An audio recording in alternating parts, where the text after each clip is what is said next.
Start. तो बौद्ध धर्म हो गया पूरा तुम्हारा। एक जैसे तुमसे यदि कोई पूछ ले थेरी गाथा, थेरी गाथा क्या है? थेरी गाथा क्या है बताओ? वही है, शाबाश। ये चीजें पढ़ाने की नहीं होती रे, अंडरस्टूड है। तो भिक्षुओं के द्वारा लिखी हुई तो नहीं, गाथा मतलब गीत में गानी है ना। मतलब बौद्ध धर्म के गीतों का जो संग्रह है ना, वो क्या कहलाता है? थेरी गाथा। लिख लो भले, कहीं लिखना चाहो तो कहीं साइड में लिख लेना अब इसको, क्योंकि नया स्टार्ट करेंगे हम लोग। थेरी गाथा बौद्ध धर्म के गीतों का संग्रह, थेरी गाथा कहलाता है। थेरी, तेरी नहीं तुम छोरो, थेरी। हाँ, थेरी गाथा बौद्ध धर्म के गीतों का संग्रह, थेरी गाथा। तू नहीं था क्या अब तक? लेट आया था क्या तू?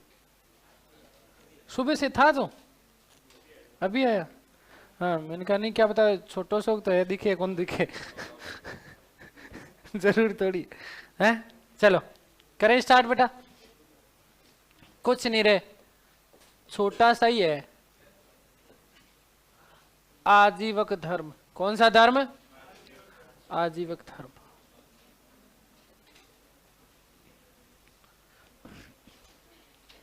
एक दिन की बात है, शांत हो जाओ बेटा। एक दिन की बात, मैं कहीं पढ़ाने के लिए जा रहा था, पता नहीं किसी बेस में क्लास लेने के लिए, क्या क्लास लेने के लिए मैं कहीं जा रहा था बाइक से। किससे? बाइक से। लेट हो गया मैं। क्या हो गया? लेट हो गया। वो लेट हो गया, थोड़ा स्पीड में चलानी पड़ती बाइक, है ना। तो थोड़ा मैं स्पीड में था, सामने से एक ट्रक आया, है ना। तो बताया बता रखा है ना मैंने हैं, बताया था तो उस दिन नहीं आई थी। तो सामने से ट्रक आया और मैं उससे क्या हो गया? बचीड़ खा गया, है ना। मेरा तो कुछ नहीं बिगड़ा, लेकिन ट्रक के पर खच्चे उड़ गए। I am the strong boy है या है? सपना कैसे थी कि था? वही वाली, कौन सी? चींटी और हाथी वाली है। शाबाश। जो व्यक्ति जैसे होता है वैसे सोचता है ना, तो ध्यान रखना। तो समझ गए ना। फिर उसने, ट्रक वाले ने कहा मेरे तो भाग्य फूटे हुए थे छोरो, मेरे तो किस्मत ही फूटे हुए थे, किस्मत खराब थी, भाग्य खराब था कि मैं इस भाई से टकराया, है ना। तो मेरी ट्रक का पर खैर। तो मतलब यदि कोई बात करें, जैसे तुम कहो कि यार तुम्हारा पेपर खराब हो गया, मेरे तो भाग्य खराब था, है ना। मान लो ना, ऐसा मानने में क्या जा रहा है ना। नहीं मतलब तुम्हें नहीं कह रहा हूँ, मतलब तुम जैसे कभी कभार ऐसे बोलते हो ना, है ना। जैसे आगे तुम्हारा जो परीक्षा होने वाला है, तुम्हारा जो मेंस वाला, ये अभी जो रिटर्न होने वाला है, उसमें किसी को कुछ आए नहीं, तुम खुद खूब पढ़ गया है तो तुम क्या कहोगे? भाग्य खराब था, नियति खराब थी, है ना। अभी जैसे ये बाल यूं यूं यूं यूं कर रहा है, इसमें से कीड़े निकलना शुरू हो जाए, है ना। लटे निकले मोटी मोटी, है ना। तो मतलब क्या, भाग्य खराब है? नहीं, नहाया नहीं। तो ये भाग्य का दोष नहीं, ये खुद का दोष है। किसका दोष है? मतलब जो भाग्य पे बातें डाल दे, किस पे डाल दे? भाग्यवादी लोग। कैसे लोग? तो आजीवक धर्म का मतलब है भाग्यवादी, या फिर कैसे? नियतिवादी लोग। कैसे बेटे? नियतिवादी जो लोग थे ना, वो क्या थे? आजीवक धर्म। ठीक है।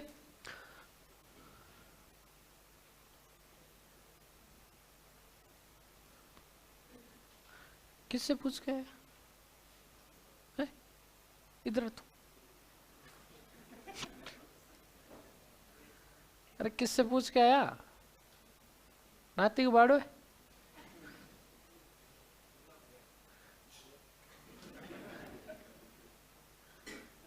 वो किसी का है ना, होने वाला है, किसका है? अच्छा, इस क्लास में नहीं है। आज इतना लेट कैसे आया बेटा? क्या हुआ है?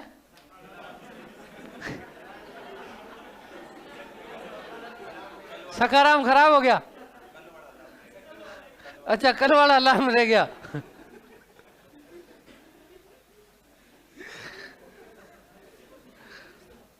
तो मैं बात करूं इसके संस्थापक की, किसकी बात करूं? संस्थापक। तो संस्थापक कौन थे बताओ? अरे मखली, क्या है? मखली पुत्र गौशाल।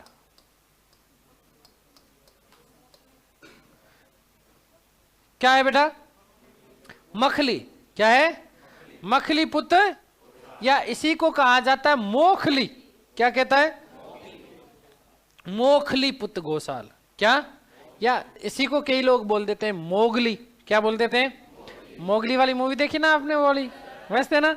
हाँ, तो इसी को तो मखली पुत्र गौशाल बोलते हैं, या फिर इसी को क्या बोलते हैं? मोखली पुत्र बोलते हैं। क्या है? मखली पुत्र गौशाल। अब इसके जन्म का समय हालांकि कहीं आपको बहुत रेयर मिलता है, लेकिन ऐसा उल्लेख मिलता है कि 540 ईसा पूर्व के आसपास। कब? 540 ईसा पूर्व के आसपास। बात करो इनके पिताजी की, तो पिताजी का नाम था मंखा, या मंख शब्द मिलता है। क्या शब्द मिलता है? अब मंख किसको कहा गया? जो चित्रों की प्रदर्शनी लगाए।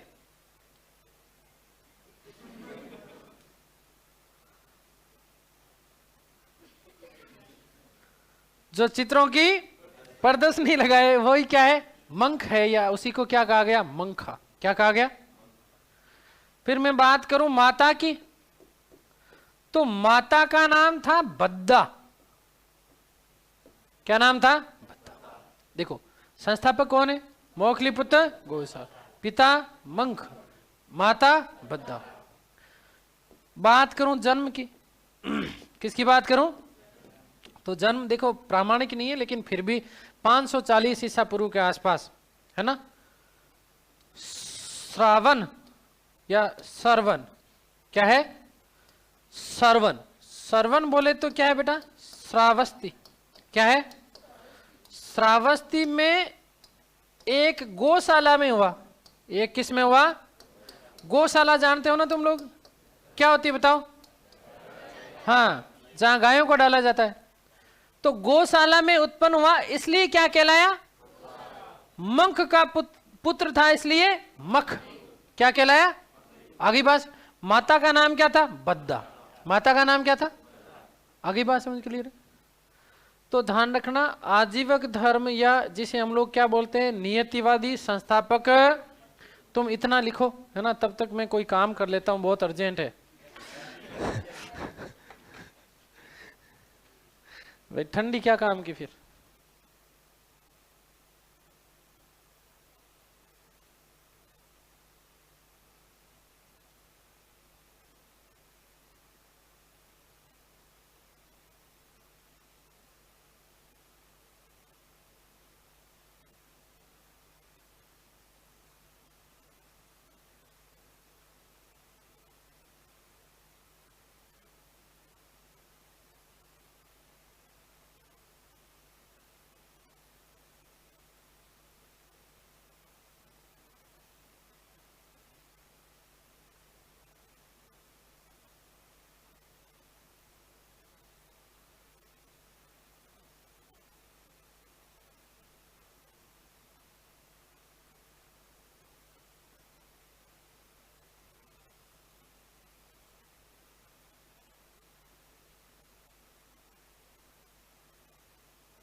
लिख लिया क्या? तो ध्यान रखना, आजीवक का मतलब कैसे लोग? नियतिवाद, जो भाग्य में विश्वास करता है। किसमें का विश्वास करता है? तो इसका मतलब देखो, ध्यान रखना, इसका मतलब कर्म में विश्वास नहीं करता। कौन सा धर्म कर्म में विश्वास नहीं करता बताओ? ये कहते हैं कि, अब लिखना नहीं किसी को कुछ बेटा ना, ये कहते हैं कि जो आपके भाग्य में निर्धारित होगा आपको मिलेगा तो वही, आपको मिलेगा तो वही। इसलिए कर्म मत करो। क्या मत करो? भाग्य के ऊपर आश्रित होकर के बैठ जाओ, और भाग्य में यदि यही लिखा हो कि तू कर्म कर, तो है भाग्य में यही लिखा हो कि तू कर्म करेगा तो मिलेगा, क्योंकि भाग्य तुम देख सकते हो क्या? इतने अंतर्यामी हो, काश मेरे पास में ऐसे दिव्य चक्षु होते कि मैं ये पता लगा लेता मेरे सामने आते ही कि कैसा व्यक्ति है या अगले के मन में क्या चल रहा है। ऐसा संभव है क्या? नहीं है। यस और नो? अरे भाई, तुम मेरा जो स्वरूप देखते हो, मैं तुम्हें वही दिखाता हूं जो मैं दिखाना चाहता हूं। क्या तुम मेरे यथार्थ स्वरूप से परिचित हो क्या? नहीं हो। लेकिन यथार्थ स्वरूप ज्यादा दिन, है ना भाई, मैं कितने दिन छुपा सकते हो अपने आप को? 5 दिन, 10 दिन। यस और नो? लेकिन अंततः मेरी प्रकृति सामने आती है। यस और नो? जो अभिनय करता है वो 5 से 10 दिन, इससे ज्यादा अभिनय नहीं कर सकता कोई। ठीक है ना? तो क्या पता आपके भाग्य में यही लिखा हो कि कर्म, आगे की बातें थोड़ी नहीं जान सकते। लेकिन ये भाग्यवाद या नियतिवाद के ऊपर ही आश्रित रहते थे, इसलिए नहाते ही नहीं थे। इनको लगता था अपने आप ही नहा जाएंगे, भाग्य में लिखा हुआ है तो अपने आप नहा लेंगे, अपने आप नहा लेंगे तो बारिश में नहा लेंगे क्या है? सूगले रहते थे। कैसे? और उस समय डीओ भी नहीं था, है ना, डीओ भी। तो ऐसे लोग जो भाग्यवादी, नियतिवादी, लेकिन ध्यान रखना प्रारंभिक समय में मैं यदि बात करूं मोखलीपुत्र घोषाल की या मखलीपुत्र घोषाल की, तो ये जैन धर्म के अनुयायी थे, महावीर स्वामी के। किसके? महावीर स्वामी। ऐसा कहा जाता कि महावीर स्वामी और मखलीपुत्र घोषाल का पहला मिलन या उनकी पहली मुलाकात है। भाई पहली मुलाकात है, पहली कहां पर हुई? नालंदा में। कहां पर हुई? और नालंदा में ही महावीर के साथ में रह करके इन्होंने लगभग 6 वर्ष तक, कितने वर्ष तक? 6 वर्ष तक कठोर तपस्या की। कितने वर्ष तक? 6 वर्ष तक कठोर तपस्या की। और लेकिन अंत में ध्यान रखना, दोनों के बीच में किसी बात को लेकर के अनबन हो गई। किसी बात को लेकर के क्या हो गई? वस्तुतः अनबन का जो मूल जो मुद्दा रहा वो रहा स्त्री संसर्ग। क्या रहा? स्त्री संसर्ग। क्योंकि जैन धर्म और महावीर की मैं बात करूं तो स्त्री संसर्ग वर्जित है ना, जबकि ये ऐसा चाहते थे कि स्त्री संसर्ग होना चाहिए, स्त्री संसर्ग। तो विशेष बात ध्यान रखना, वह अनुयायी या वह धर्म जो जैन धर्म की भांति या जैनिज्म की शिक्षाओं में विश्वास रखता है लेकिन स्त्री संसर्ग में भी विश्वास रखता है, कौन सा है? आजीवक। अब जैनिज्म में विश्वास रखने का मतलब क्या है बेटा? नग्न अवस्था में रहते हैं। कैसी अवस्था में रहते हैं? भोजन कम करते हैं, अल्पाहार। क्या चीज है? अल्पाहार करते हैं। क्या करते हैं? अल्पाहार। ठीक है ना? जैसे हमने श्वेतांबर दिगंबर की बात करी थी ना, अल्पाहार में विश्वास करते थे ना दिगंबर? यस और नो? मूल शिक्षा दीक्षा में विश्वास करते थे ना? नग्न अवस्था में रहते थे कि नहीं रहते थे? ठीक इसी प्रकार से नग्न अवस्था में रहते हैं, स्नान नहीं करते, अल्पाहार में विश्वास करते हैं और सुबह से लेकर के शाम तक पूरे दिन में एक बार ही भोजन करते हैं। कितनी बार है? और जब वो भोजन करते हैं तो हाथ पे हथेली पे लेकर के करते हैं। हथेली में, इमेजिन नहीं करना। क्या? हथेली में। कहां पर लेकर? हथेली में लेकर के करते थे, इसलिए इनको कहा गया हत्ता पलेखपण। क्या कहा गया? हत्ता, बोलो, हत्ता पलेखपण। ठीक है? क्या कहा गया? हत्ता पलेखपण। हाथ में भोजन करने के कारण इनको क्या कहा गया? ठीक है, आगे बात समझ के। एक दंड धारण करते हैं। क्या धारण करते हैं? दंड। दंड का मतलब समझते हो? डंडा। इसलिए इनको क्या कहा जाता है? एक दंडिन। क्या कहा जाता है? एक दंडिन। क्या कहा जाता है बेटा? एक दंडिन कहा जाता है। किसको कहा जाता है बताओ? आजीवकों को। हत्ता पलेखपण किसको कहा जाता है बताओ? मैं बात करूं यदि इनकी, तो मयूर पंख धारण करते हैं। क्या धारण करते हैं? मयूर पंख धारण करते हैं। कौन? आजीवक। इनका जो सबसे पूजनीय जो वृक्ष है वो है अशोक। किसकी पूजा करते हैं? अशोक की पूजा करते हैं। किसकी पूजा करते हैं? और ध्यान रखना, आजीवक धर्म के प्रचार प्रसार का जो केंद्र था वो था श्रावस्ती। क्या था बेटा? श्रावस्ती। और श्रावस्ती में एक कुमारिन थी। क्या थी? कुमारिन, जिसका नाम था हलाहला। क्या नाम था? क्या नाम था? क्या नाम? ध्यान रखना, ऐसे सोच लेना। आजीवक धर्म के जो लोग हैं वो अपने हाथ में क्या रखते थे? दंड। और उस दंड को लगातार वो कैसे क्या करते थे? ऐसे हिलाते रहते थे। इसीलिए इसी से याद रखना, हलाहला। क्या? श्रावस्ती प्रमुख केंद्र था गतिविधियों का।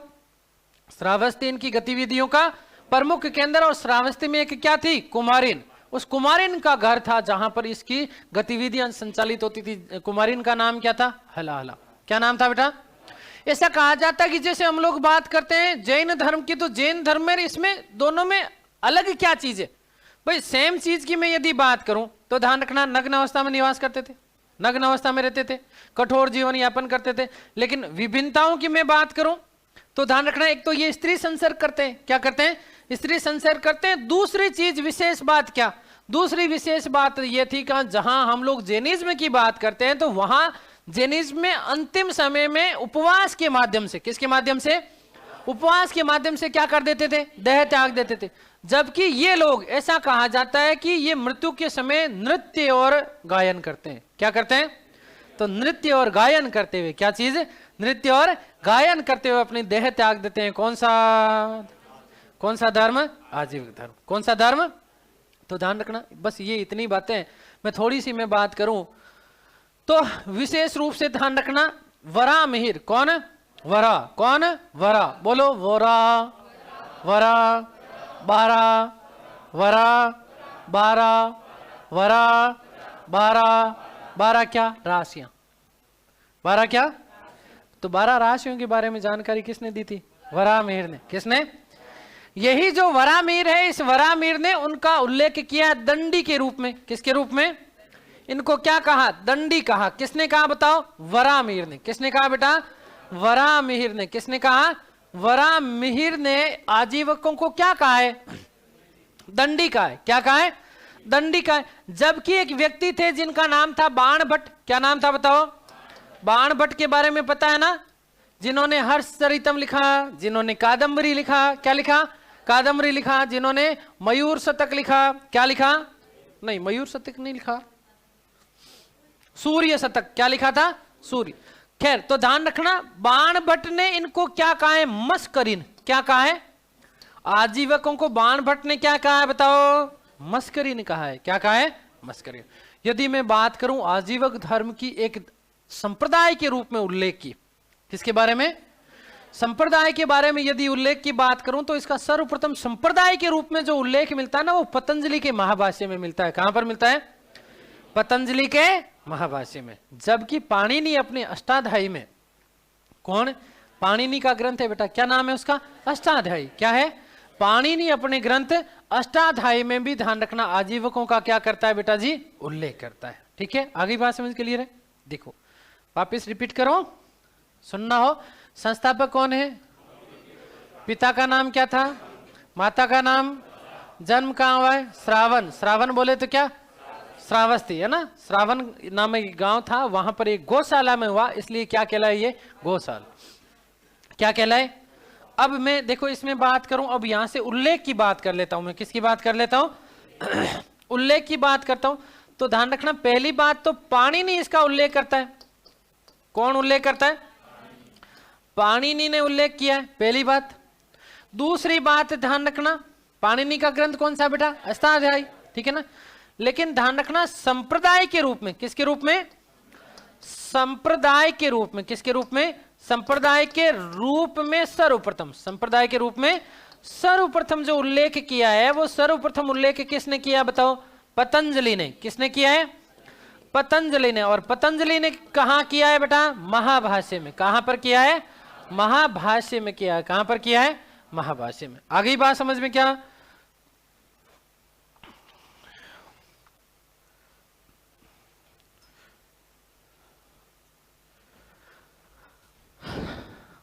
आगे मैं बात करता हूं तो ध्यान रखना, सबसे मैं पहली बात करूं तो महावीर प्रारंभ में, ध्यान रखना क्या चीज है? प्रारंभ में जो है ये किसके शिष्य थे? महावीर के शिष्य थे। किसके शिष्य थे? महावीर के शिष्य थे। कौन थे बताओ? मखलीपुत्र गोसाल। ठीक है। सबसे पहली भेंट, पहली मुलाकात या पहली भेंट बोल दूं, क्या बोल दूं, कहां पर हुई बताओ? देखें, नालंदा में। शाबाश, मैं आपको चेक कर रहा हूं कितना याद रहता है। पहली भेंट कहां पर हुई बताओ? और दोनों ने कितने साल तपस्या की साथ में? 6 साल। कितने साल? 6 साल क्या की? तपस्या। क्या की? तपस्या। फिर दोनों क्या हो गए? अलग हो गए। क्या हो गए? और अलग होने के पीछे कारण क्या बताओ? स्त्री संसर्ग। क्या चीज है? स्त्री संसर्ग को लेकर के, किसको? स्त्री संसर्ग को लेकर के दोनों क्या हो गए? अलग। और दोनों में ध्यान रखना, हिंसक झड़प हुई थी। क्या हुई थी? हिंसक झड़प। क्या हुई? हिंसक झड़प। दोनों में मतलब क्या हुई थी? लड़ाई। दोनों में क्या हुई? और ऐसा उल्लेख किसने किया? साथ में भगवती खड़ी थी। कौन खड़ी थी? क्योंकि दोनों को देखो किसको लेकर के हो रहा है? स्त्री संसर्ग, है ना? तो स्त्री का मतलब समझ, केवल याद करने के पर्पज से बता रहा हूं, है ना? स्त्री का नाम क्या था? भगवती। क्या था? तो भगवती को लेकर के लड़ाई हो गई, है ना? हिंसक झड़प। क्या है बेटा? तो ध्यान रखना बेटा, इसका उल्लेख मिलता है कहां पर? मिलता है भगवती सूत्र में। कहां पर मिलता है? जैन ग्रंथ है जिसका नाम क्या है? भगवती सूत्र। क्या है बेटा? महावीर और मखलीपुत्र गोसाल के बीच में हिंसक झड़प का उल्लेख कहां पर मिलता है? भगवती सूत्र में। कहां पर मिलता है? तो दोनों अलग हो गए। अलग होने के बाद में उन्होंने मतलब किसने? मखलीपुत्र गोसाल ने अपना एक नया धर्म स्थापित कर दिया, जिसको क्या कहा गया? आजीवक। क्या कहा गया? आगे बात समझ क्लियर है? आजीवक का मतलब क्या होता है? नियतिवादी या भाग्यवादी लोग। कैसे लोग हैं? अब मैं बात करूं आजीवकों की मूल रूप में, ठीक है ना? किसकी बात करूं? आजीवकों की मूल रूप में यदि बात करूं तो आजीवक ध्यान रखना, किस में विश्वास नहीं करते? किस में विश्वास नहीं करते बताओ? कर्म में विश्वास नहीं। कर्म में विश्वास नहीं करते, तो केवल और केवल नियति में विश्वास करते हैं। किस में विश्वास करते हैं? नियति में विश्वास करते हैं, ठीक है? यदि मैं बात करूं आजीवक धर्म का प्रमुख केंद्र क्या था? बताओ, प्रमुख केंद्र क्या था बेटा? श्रावस्ती। प्रमुख केंद्र क्या था बताओ? श्रावस्ती था। क्या था? श्रावस्ती। और श्रावस्ती में एक कुमारिन थी। कौन थी बेटा? कुम्हारिन। और कुमारिन का नाम क्या था बताओ? है हलाहला। क्या नाम था? हलाहला। क्या नाम था? आगे बात समझ क्लियर है? आगे मैं बात करूं आजीवकों की, तो ध्यान रखना क्या कहते हैं? स्नान नहीं। क्या नहीं करते? स्नान नहीं करते, मतलब गंदे रहते हैं। क्या रहते हैं? गंदे रहते। सूगला, ठीक है ना? कैसे रहते हैं? सूगले। और साथ ही साथ कैसी अवस्था में रहते हैं? नग्न अवस्था में रहते हैं। कैसी अवस्था में रहते हैं? क्या धारण करते हैं? दंड धारण करते हैं। और साथ ही साथ क्या धारण करते हैं? मयूर पंख। क्या धारण करते हैं? तो दंड धारण करने के कारण इनको क्या कहा गया? एक दंडिन। क्या कहा गया? ध्यान रखना, अत्यधिक भोजन। क्या चीज बेटा? अत्यधिक भोजन में विश्वास नहीं करते। अत्यधिक भोजन में विश्वास है। पूरे दिन में एक बार, कितनी बार? एक बार क्या करते हैं? भिक्षा। एक बार भिक्षा मांग करके क्या करते हैं? भोजन। क्या करते हैं? भोजन करते हैं। भोजन कहां करते हैं? हथेली पर। कहां पर करते हैं? हथेली पर। यही कारण है इन्हें क्या कहा गया? हत्ता, हत्ता, है ना? हत्ता पलेख, पलेखन। क्या कहा गया? हत्ता पलेखन। क्या कहा गया? हत्ता पलेखन कहा गया, ठीक है? आगे बात समझ के लिए। दूसरी बात ध्यान रखना, अंतिम समय। कैसा समय? अंतिम समय में ये क्या करते हैं? नृत्य करते हैं। क्या करते हैं? नृत्य करते हैं। और क्या करते हैं? गायन करते हैं। और इसी के साथ अपनी देह त्याग देते हैं। क्या कहलाते हैं? आजीवक कहलाते हैं। ध्यान रखना, सबसे प्रिय जो वृक्ष है ना, प्रिय वृक्ष या जिसकी पूजा करते हैं वो कौन सा है? अशोक। क्या है? अशोक। बस इतनी सी तो बात थी। हो गया पूरा? अब इसमें कुछ विशेष था क्या? नहीं तो लिख लो फिर।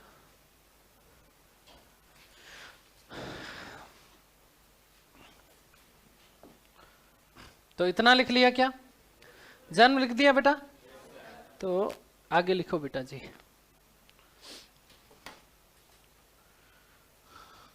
उल्लेख।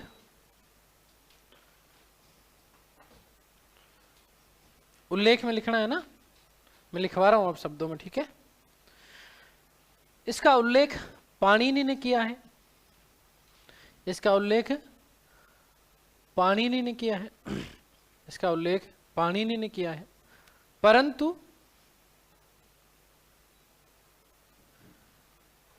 एक संप्रदाय के रूप में, एक संप्रदाय के रूप में, परंतु एक संप्रदाय के रूप में सर्वप्रथम उल्लेख, संप्रदाय के रूप में सर्वप्रथम उल्लेख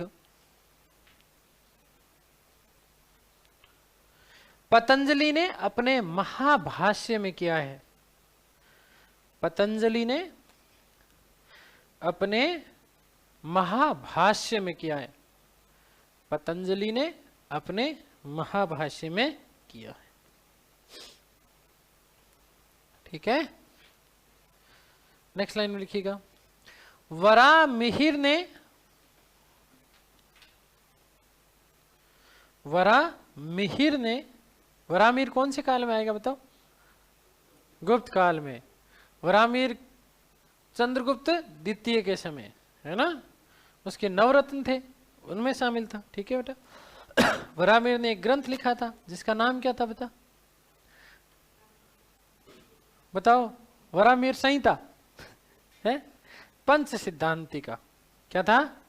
पंच सिद्धांतिका। इस पंच सिद्धांतिका के 5 भाग थे। कितने भाग थे? कौन कौन से बताओ? वही वाले। कौन से वाले? वही वाले। ठीक है, जब पढ़ाऊंगा तब बात करें। ठीक है, तो वरामिहिर ने इन्हें दंडी, वरामिहिर ने इन्हें दंडी, जबकि बाणभट्ट ने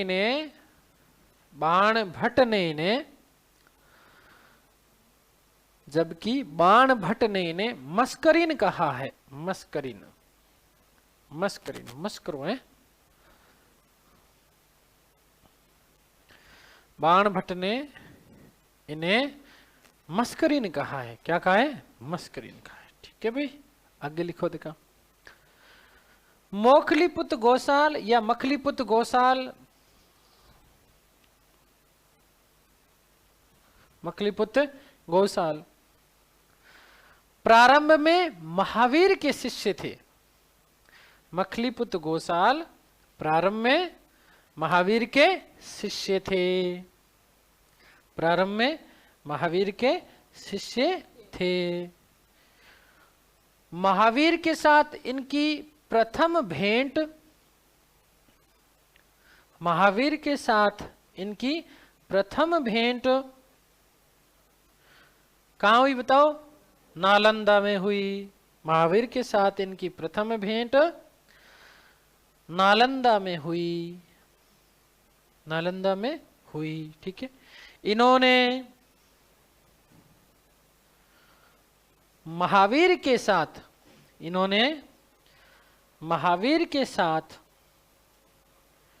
6 वर्ष तक तपस्या की।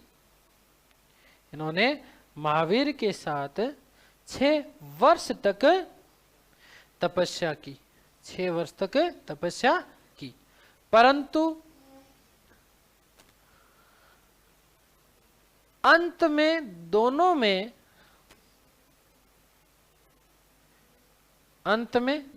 में स्त्री संसर्ग के विषय को लेकर, स्त्री संसर्ग के विषय को लेकर, स्त्री संसर्ग के विषय को लेकर हिंसक झड़प हुई। स्त्री संसर्ग को लेकर हिंसक झड़प हुई और यह दोनों अलग हो गए। ये दोनों अलग हो गए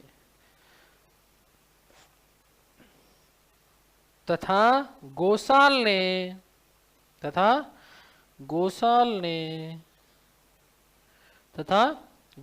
ने आजीवक धर्म की स्थापना की। आजीवक धर्म की स्थापना की। ठीक है बेटा, गोसाल ने आजीवक धर्म की स्थापना की। नेक्स्ट लाइन में एक नोट लगा लो बेटा जी और लिखो, महावीर वे गोसाल के मध्य, महावीर वे गोसाल के मध्य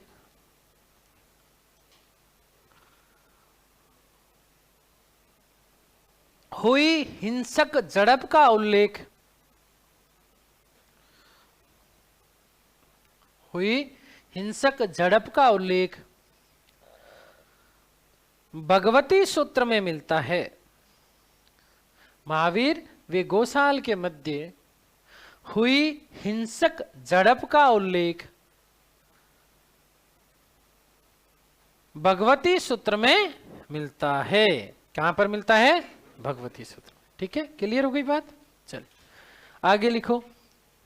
आजीवक लोग कर्म में विश्वास नहीं करते।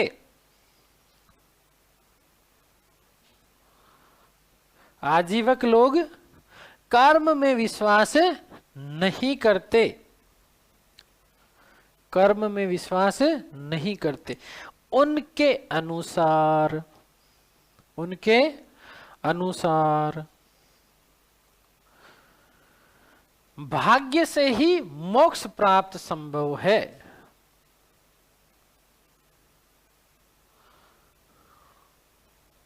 भाग्य से ही मोक्ष प्राप्त संभव है। ठीक है, भाग्य से ही मोक्ष प्राप्त संभव। ठीक है, आगे लिखो जी बेटे जी। आजीवक लोग, यहां हाँ लिख लो। आजीवक लोग स्नान नहीं करते थे, स्नान नहीं करते थे। ठीक है, नग्न अवस्था में रहते थे।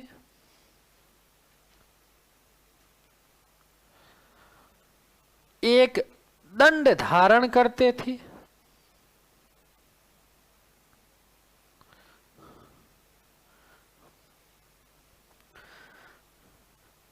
एक दंड धारण करते थे, मलिन अवस्था में रहते थे और मयूर पंख धारण करते थे। मलिन मतलब सुगला, है ना? मलिन अवस्था में रहते थे। फास्ट बोल रहा हूं क्या रे? बराबर बोल रहा हूं? बराबर बोल रहा हूं ना बेटा? ठीक है बेटा। मलिन अवस्था में रहते थे तथा क्या? मयूर पंख धारण करते थे। एक दंड धारण करने के कारण, एक दंड धारण करने के कारण, क्या बेटा पीछे रह गया क्या? एक दंड धारण करने के कारण इन्हें एक दंडिन कहा जाता है।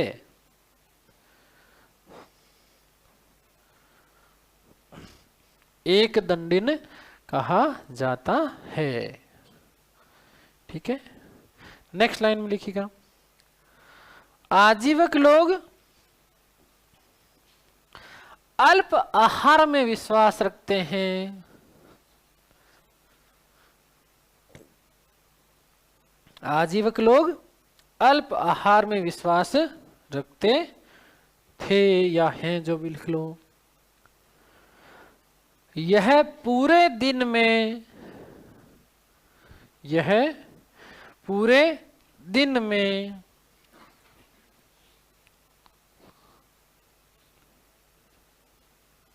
यह पूरे दिन में भिक्षा मांगकर, भिक्षा मांगकर केवल एक बार ही भोजन करते थे। एक बार ही, केवल एक बार ही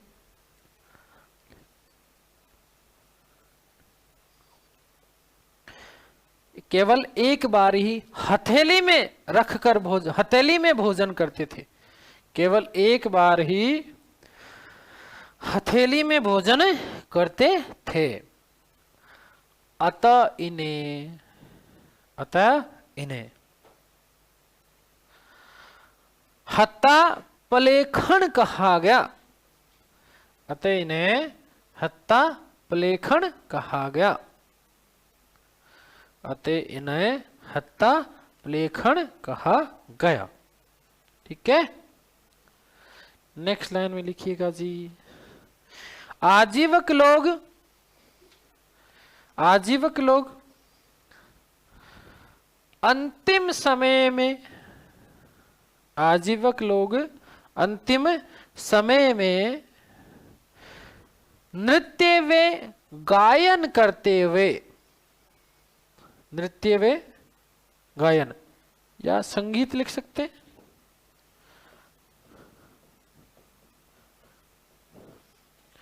नृत्य वे गायन या कोष्टक में क्या लिख लो, संगीत करते हुए अपनी देह त्याग देते थे, अपनी देह त्याग देते थे। इतनी ही बात थी। ये नहीं लिखना है, लिख लिया? ठीक है। अब कुछ और बताऊं क्या तुम्हें इसके बारे में? थोड़ी एक आध चीजें तो और लिखवा दूं। चलो देखो, ध्यान रखना हो। एक तो दक्षिण भारत की मैं बात करता हूं, तीन चीजें बताऊंगा। एक तो ध्यान रखना, आजीवक धर्म का, आजीवक धर्म का चरम काल क्या है? चरम काल कौन सा काल रहा? बताओ तक कौन सा वंश? बता। नहीं बेटा, कैसे हुआ? अभी मैं नहीं बताया था क्या तुम्हें? गुहाएं बताई थी ना बेटा। किसने निर्माण करा बता? अशोक और दशरथ नहीं बताया मैंने? तो मौर्य काल हो गया। क्या हो गया बेटा? मौर्य काल। कौन सा काल भाई? बिंदुड़ी, मैंने कहा था ना रे, बिंदुसार तो विश्वास ही आजीवकों में विश्वास करता था, नियतिवाद में। किसमें? तो बिंदुसार हो गया, बिंदुसार के बाद में अशोक हो गया, अशोक के बाद में दशरथ हो गया। कौन हो गया? दशरथ हो गया। ठीक है। तो चरम काल जो माना जाता है, सर्वोत्कृष्ट जो काल माना जाता है, वो कौन सा काल है? मौर्य। आजीवकों की मैं बात करूं ना, तो आजीवक जो धर्म रहा वो लगभग 1002 ईस्वी तक। कब तक? काफी लंबा चला ये। कब तक रहा ये? 1002 ईस्वी तक। कब तक चला? वहीं दक्षिण भारत में, कौन से भारत में था? दक्षिण भारत में ध्यान रखना, गोसाल को, किसको? गोसाल को अवर्णनीय देवता कहा गया। वर्णनीय देवता मतलब ऐसा देवता जिसके बारे में कोई वर्णन नहीं किया जा सकता। तो अवर्णनीय देवता किसको कहा गया? मोखलीपुत्र गोसाल को। कौन से भारत में? दक्षिण भारत में।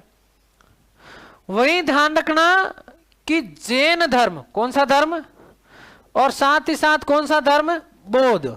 जैन और बौद्ध जो साहित्य है, जैन व बौद्ध साहित्य। कौन सा साहित्य बेटा? जैन और बौद्ध साहित्य में इस आजीवकों की, किसकी? आजीवक धर्म की भयंकर निंदा की गई है। क्या की गई है? भयंकर। जितनी हो सकती उतनी निंदा करिए। किसने करिए? जैन और बौद्ध। अब इसके पीछे कहीं ना कहीं जैन का तो मैं मानता हूं भाई, जैन में तो क्योंकि महावीर से, कौन थे? महावीर थे, तो भाई हो सकता है महावीर के साथ में अच्छे रिलेशन नहीं थे, है ना। मेरे अभी किसी के साथ में अच्छे रिलेशन नहीं है, तो चाहे मैं कितना ही अच्छा हूं, उसको दिखेगा तो मेरे अंदर बुराई। क्या दिखेगी? बुराई देखी। पहला कारण तो ये। लेकिन हो सकता है कि भाई मेरा सबके साथ में अच्छा संबंध नहीं हो, ऐसा तो संभव नहीं है ना। हो सकता है एक दो व्यक्ति के साथ में नहीं हो, तो उनको फिर मैं भयंकर ही खराब दिखूंगा, भयंकर ही खराब लगूंगा। यस और नो? लेकिन दूसरा, जैसे मैं बात करूं बौद्ध की, किसकी बात करूं? तो बौद्धों ने इसको क्यों भाई, ऐसा आजीवक धर्म को बौद्धों ने क्यों कहा कि खराब है? इसके पीछे क्या कारण था? प्रतिस्पर्धा। क्या चीज है? और भाई मैं शिक्षक हूं, हो सकता है कि मेरा समकालिक कोई हिस्ट्री का व्यक्ति हो, है ना, जो यही संस्थान में हो, तो उसका प्रयास तो यही रहेगा ना, मैं सुखदेव सर के पैर काटूं। ये आज की नियति है, ये आज की नियति है। लेकिन ये मेरी अंतरात्मा जानती है कि मैंने शायद माँ सरस्वती कसम, मैंने तो कभी किसी के खिलाफ नहीं किया, कभी कोई बात नहीं करी। मैं तो कोई भी पूछता वो कैसा पढ़ाते हैं, वो सबसे अच्छा पढ़ाते हैं भाई, सबसे कमजोर मैं ही हूं। क्या है? ठीक है। तो खैर ऐसी चीजें करने से नहीं होती है, यथार्थ तो सबके सामने रहता है ना। मैं चाहे तो मैं किसी को बुरा बताऊं, तो इसका मतलब क्या है? मैं किसी की तरफ उंगली करता हूं ना, उससे पूर्व 4 उंगलियां मेरी तरफ, ध्यान रखना। यदि तुम किसी का भला नहीं कर सकते, यदि तुम किसी का अच्छा नहीं सोच सकते, तो बुरा सोचने का अधिकार भी नहीं है। और सबसे बड़ी बात ध्यान रखना, जीवन में एक सबक दे रहा हूं, बड़े भाई के रूप में ले लो, गुरु के रूप में ले लो, दोस्त के रूप में ले लो, किसी के रूप में, आप किसी का बुरा करके कुछ समय के लिए खुश हो सकते हैं, लेकिन अंतिम रूप में वही वेदनाएं आपकी तरफ लौट करके आती है। इस संसार में ना तो कोई स्वर्ग है, इस संसार में ना कोई नरक है, यही जीवन स्वर्ग है और यही जीवन नरक है। और इस चीज का जितना उदाहरण मैंने देखा है उतना शायद तुम जीवन में सोच भी नहीं सकते, ठीक है ना। आप भला करोगे तो हो सकता है कुछ समय आपके लिए कठिन हो, लेकिन अंततः आपके साथ में क्या होगा, अच्छा। और आपने किसी का बुरा करके कुछ समय के लिए अपने आप को खुश कर लिया, हो मैंने बहुत अच्छा किया, उसका बुरा कर दिया, उसका नुकसान कर दिया, प्रकृति आपको वही रिटर्न करती है जो आप देते हो। बबूल का पेड़ बोओगे तो वहां पर बबूली कांटे ही लगेंगे। बबूल का पेड़ लगा करके तुम आम की कल्पना करते हो, यह असंभव है। आपने सोचा होगा ना, स्वर्ग मिलता है किसी को नरक है, कुछ नहीं होता, ना तो कोई स्वर्ग होता है ना कोई नरक होता है। आपने देखा होगा यही इसी जीवन में कई लोग जो है जानवरों की भांति जीवन व्यतीत कर रहे होते हैं, अंतिम समय में वो नरक है। क्या है? क्योंकि कर्म का फल तो इसी जीवन में भोगना होता है, ये यथार्थ है। क्या है? तो जैसा करोगे वैसा पाओगे। यदि आप जीवन में किसी का अच्छा नहीं कर सकते, आप किसी के लिए जीवन में अच्छा नहीं बोल सकते, तो इसका मतलब आपको ना तो उसका लिए बुरा करने का अधिकार है और ना उसके लिए बुरा बोलने का अधिकार है, ना बुरा करने का अधिकार है। तटस्थ भाव में रहिए। फिर कौन से भाव में? तटस्थ भाव का मतलब क्या समझते हो? जहां हो जैसे हो वैसे रहो, ठीक है।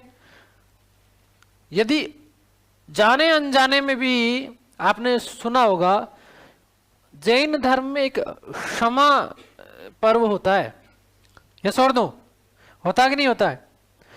तो जैन धर्म तो इस बात में विश्वास करता है कि यदि जानबूझकर नहीं कर कर अनजान में भी यदि किसका अहित हो गया है, या फिर ऐसे कुछ शब्द निकल गए हों जिससे किसी के मन को प्रताड़ित हुआ, तो वो क्षमा पर्व होता है ना। सबसे क्षमा मांगते हैं, छोटे के सामने भी वो झुक जाते हैं कि भाई मुझे माफ कर देना। क्या कर देना? वो इसी के लिए होता है। तो गलतियों का पुतला तो होता है खैर इंसान, है ना। यदि हो जाती है तो उसके लिए क्षमा भी मांग लेनी चाहिए, कोई बड़ी बात है नहीं है। तो ध्यान रखना, यहां पर बौद्धों ने निंदा की, क्या कारण था? प्रतिस्पर्धा। लेकिन क्या यदि यहां पर वस्तुतः यथार्थ रूप में बात करें तो क्या ऐसा उचित था? क्या नहीं था? नहीं था ना। ये महान गलती किससे हुई? बुद्ध से भी हुई। किससे हुई? तो देखो, मैंने कहा कि जो व्यक्ति बबूल बोएगा उसको लास्ट में बबूल ही काटना पड़ेगा। बुद्ध का जो जीवन का अंतिम समय रहा वो वेदना में रहा। राग नहीं रहा? अरे राग नहीं रहा। अंतिम समय में जब उन्होंने देह त्यागी ना, तो वेदना के साथ गए। यस और नो? बड़ी दुर्दांत दुख में जिस व्यक्ति ने जीवन पर्यंत लोगों के लिए अपना पूरा जीवन समर्पित कर दिया, लेकिन हो सकता है कि कहीं पर कोई चीज गलत करी होगी उन्होंने, तो उसका फल भोगना पड़ेगा। यस और नो? कहीं ना कहीं उन्होंने जो है यशोधरा के मन को दुखी किया, है ना। कहीं ना कहीं दूसरे के लिए कभी अपशब्द का प्रयोग किया, तो उसका फल भोगा। पीड़ित अवस्था में गए। कैसी अवस्था में? भयंकर दुर्दांत मृत्यु होती है। कैसी? और जीवक को जब भेजा गया तो वो भी नहीं बचा पाया। भगवान श्री राम ने किसको मारा? बाली को, धोखे से। यस और नो? तो भगवान श्री राम का अंत कैसे हुआ? बड़ा दुर्दांत हुआ, है ना। भटकना पड़ा ना भाई, भटकना पड़ा। और उसके बाद में जैसे बाली की पत्नी उससे अलग हुई, तो भगवान श्री राम की पत्नी भी तो अलग हुई, है ना। जीवन पर्यंत रहा। भगवान श्री कृष्ण ने अनेक चीजें की। अंतिम समय में जब वो सो रहे थे तो धोखे से उनके पैर में क्या मारा गया था। तो यहीं पर कर्मों का प्रभाव और कर्म फल इसी जीवन में भोगने को मिलता है। ना तो कोई स्वर्ग है ना कोई नरक है। जैसा करोगे वैसा ही भरोगे। तो बुद्ध ने निंदा की किसकी? मखलीपुत्र गोसाल की। किसकी की बेटा? मकलीपुत गोसाल की। उन्होंने कहा कि गोसाल कौन है? ध्यान रखना, गोसाल महामूर्ख व्यक्ति है। मूर्ख भी नहीं है, मेरे जैसा है, मेरे जैसा। कैसा? मूर्ख नहीं है होकर के क्या है? महामूर्ख है, मेरे जैसा है। कैसा है? महामूर्ख व्यक्ति है। कैसा व्यक्ति है? और महामूर्ख व्यक्ति भी कैसा है? मछुआरे की भांति। किसकी भांति? मछुआरे की भांति है, जो जाल फेंकता है। जाल समुद्र के किनारे क्या फेंकता है? जाल फेंकता है, और साथ ही साथ लोगों को अपने जाल में फंसाता है। लोगों को जाल में फंसाता है, लोगों को जाल में फंसाता है। लोगों को जाल में क्या करता?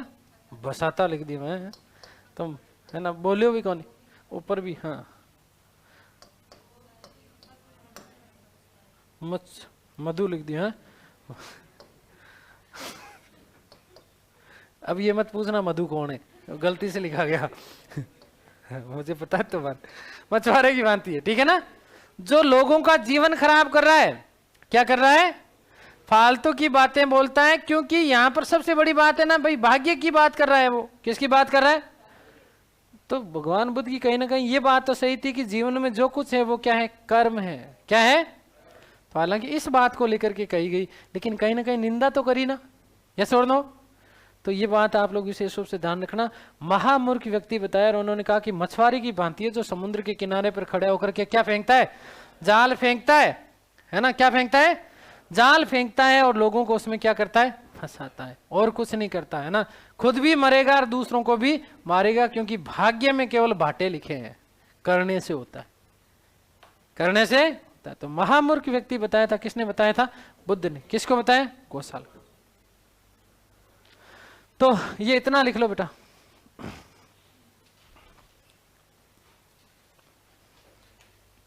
लिखो, आजीवक धर्म का चरम काल। आजीवक धर्म का चरम काल। आजीवक धर्म का चरम काल मौर्य काल माना जाता है। चरम काल मौर्य काल माना जाता है। मौर्य काल माना जाता है, ठीक है। तो वो वस्तुतः आगे मैं जब मौर्य पढ़ाऊंगा ना, तो अशोक की भी बात करूंगा और दशरथ की भी बात करूंगा और बिंदुसार की भी बात, इसलिए वहां पर यहाँ पर ये नहीं लिखवा रहा हूं बेटा, ठीक है। नेक्स्ट, दक्षिण भारत के लोगों ने, या दक्षिण भारत में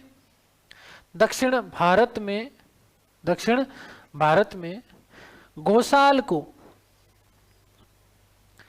दक्षिण भारत में गोसाल को अवर्णनीय देवता कहा गया है। दक्षिण भारत में गोसाल को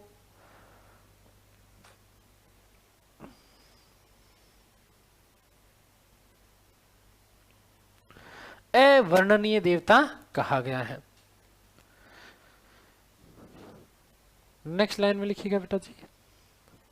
जैन व बौद्ध साहित्य में, जैन व बौद्ध साहित्य में आजीवक धर्म की भयंकर निंदा की गई है। जैन व बौद्ध साहित्य में आजीवक धर्म की भयंकर निंदा की गई है। भयंकर निंदा की गई है।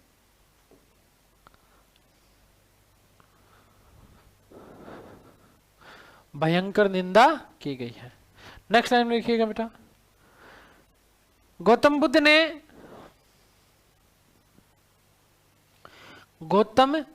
ने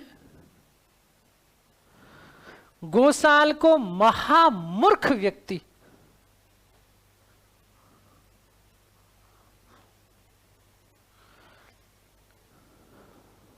गौतम बुद्ध ने गोसाल को महामूर्ख व्यक्ति व मछुआरे की भांति, मछुआरे या वारे आरे है, वारे है, आरे आता है ना, मछुआरे है ना, आरे नहीं, वैसे लिखने में तो लिख सकते हैं, कोई दिक्कत नहीं, लेकिन शुद्ध जो होगा उच्चारण मछुआरे होता है ना। लिखने को अपन तो हिस्ट्री वाले लोग हैं, ठीक है ना, लेकिन तुम लोगों को तो सही लिखना है, आरे, ठीक है ना। मछुआरे की भांति जाल फेंककर लोगों को फंसाने वाला बताया है।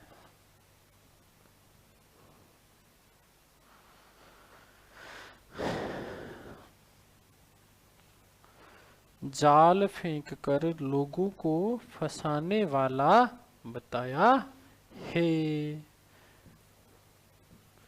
हैं जी, ये बात थी, कौन सी वाली, ये वाली। तो ये हो गया बेटा तुम्हारा आजीविक धर्म। क्या हो गया, किसी को दिक्कत है, कुछ पूछना है? वो कौन था बेटा, कुछ पूछ रहा था ना तू उस समय, बता। अब नहीं पूछेगा, शर्म आता ना, बाद में पूछी। रूठ गया, रूठी रानी है क्या ये, कौन थी रूठी रानी? महादेव, रूठ गई है, किससे रूठी? फिर मालदेव ने क्या किया है, गड़बड़ करी। हाँ, शादी के समय नशे में था तो दासी के रूम में चला गया, फिर क्या हुआ है? दासी के रूम में जाके वापस आ गया त्या करके, है पढ़ लो, फालतू की बात है। इतनी चीज ये बहुत याद रहता तुम्हें, है ना, इसका विशेष ध्यान रखता हो कौन किसके रूम में गया है, खुद का ध्यान रख लिया कर।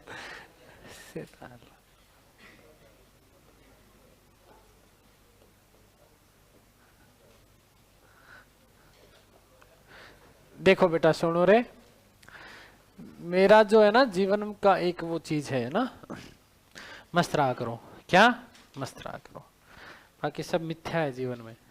क्या है, मिथ्या। हाँ, अपने मतलब हंसो खेलो खूब मस्ती रहो, मस्ती करो और कर्म करो। क्या करो, क्योंकि एक बात भी है, फट कभी भी बोल सकता है ना, इसलिए खूब एंजॉय भी करना चाहिए अपना। ये जो मानव जीवन मिला तो ये दुखी रहने के लिए मिला क्या? कई लोगों में देखता हूँ मुंह लटकाए हुए, है ना, अब हंसते भी है तो वो किस्तों में हंसते हैं। इससे ज्यादा करेंगे तो है ना, खिल करके खुल करके, है ना। जब तक दांत नहीं दिखे फिर क्या हंसे हैं, जब तक, अब दांत नहीं दिखाने के पीछे दो कारण हो सकते हैं। कौन कौन से बता, इसने तुरंत सोच लिया, क्या क्या होगा बता, बता दे बता दे बता दे। तूने, तू सबसे इंटेलिजेंट लगती मुझे क्लास में, हाँ इसलिए। हाँ क्या क्या कारण, दांत पीले हो, ये तो दांत होंगे नहीं, बोखड़ा होगा है। हाँ शाबाश। एक दूसरा कारण और हो सकता है, मैं बड़ा आहत हुआ अभी जब वॉशरूम में गया, इस तरीके की बातें नहीं कहनी चाहिए।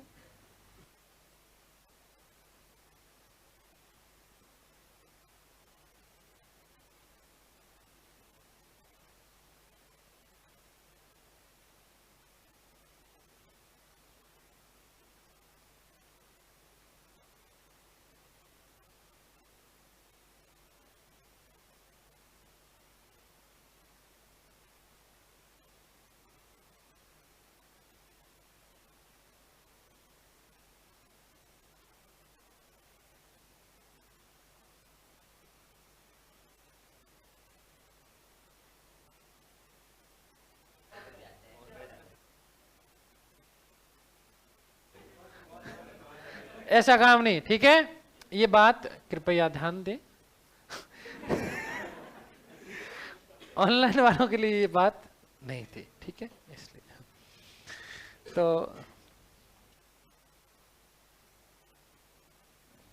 तो महाजनपद काल, कौन सा काल, महाजनपद काल। अब देखो वैदिक काल में लेके जा रहा हूं वापस, हो ठीक है। वैदिक काल का जब राजनीतिक जीवन की हम लोगों ने बात करी ना, तो राजनीतिक जीवन में सबसे छोटी इकाई बेटा मैंने बताओ क्या बताया, है ना, परिवार से मिलकर के किसका निर्माण। देखो ध्यान देना, सबसे छोटी इकाई थी, क्या था? परिवार। क्या था? परिवार से मिलकर के किसका निर्माण? कुल का निर्माण, है ना। कुल से मिलकर के किसका निर्माण? ग्राम। क्या चीज? ग्राम से मिलकर के किसका निर्माण? विश्व। किसका निर्माण? अब विश्व से मिलकर के किसका निर्माण? जन का निर्माण। किसका? जन से मिलकर के क्या बने? जनपद। क्या बने? और जनपद ही ये आगे चल करके क्या हो गया बेटा? महाजनपद। क्या बन गए? तो महाजनपद के पीछे देखो सबसे बड़ा मतलब महाजनपद को एक तरीके से हम लोग एक सामान्य छोटे राष्ट्र के रूप में या देश के रूप में, राष्ट्र या देश के रूप में ले सकते हैं। किसको? महाजनपद को। किसको ले सकते हैं बेटा? आगे बात समझ क्लियर? तो ये महाजनपद का स्वरूप जो ग्रहण किया उसके पीछे सबसे बड़ा कारण क्या था बताओ? सबसे बड़ा कारण क्या था?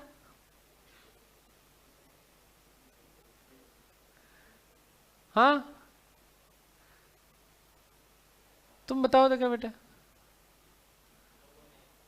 लोगों में एकता। एकता में लोगों। हाँ और बोलो। एकता कपूर है।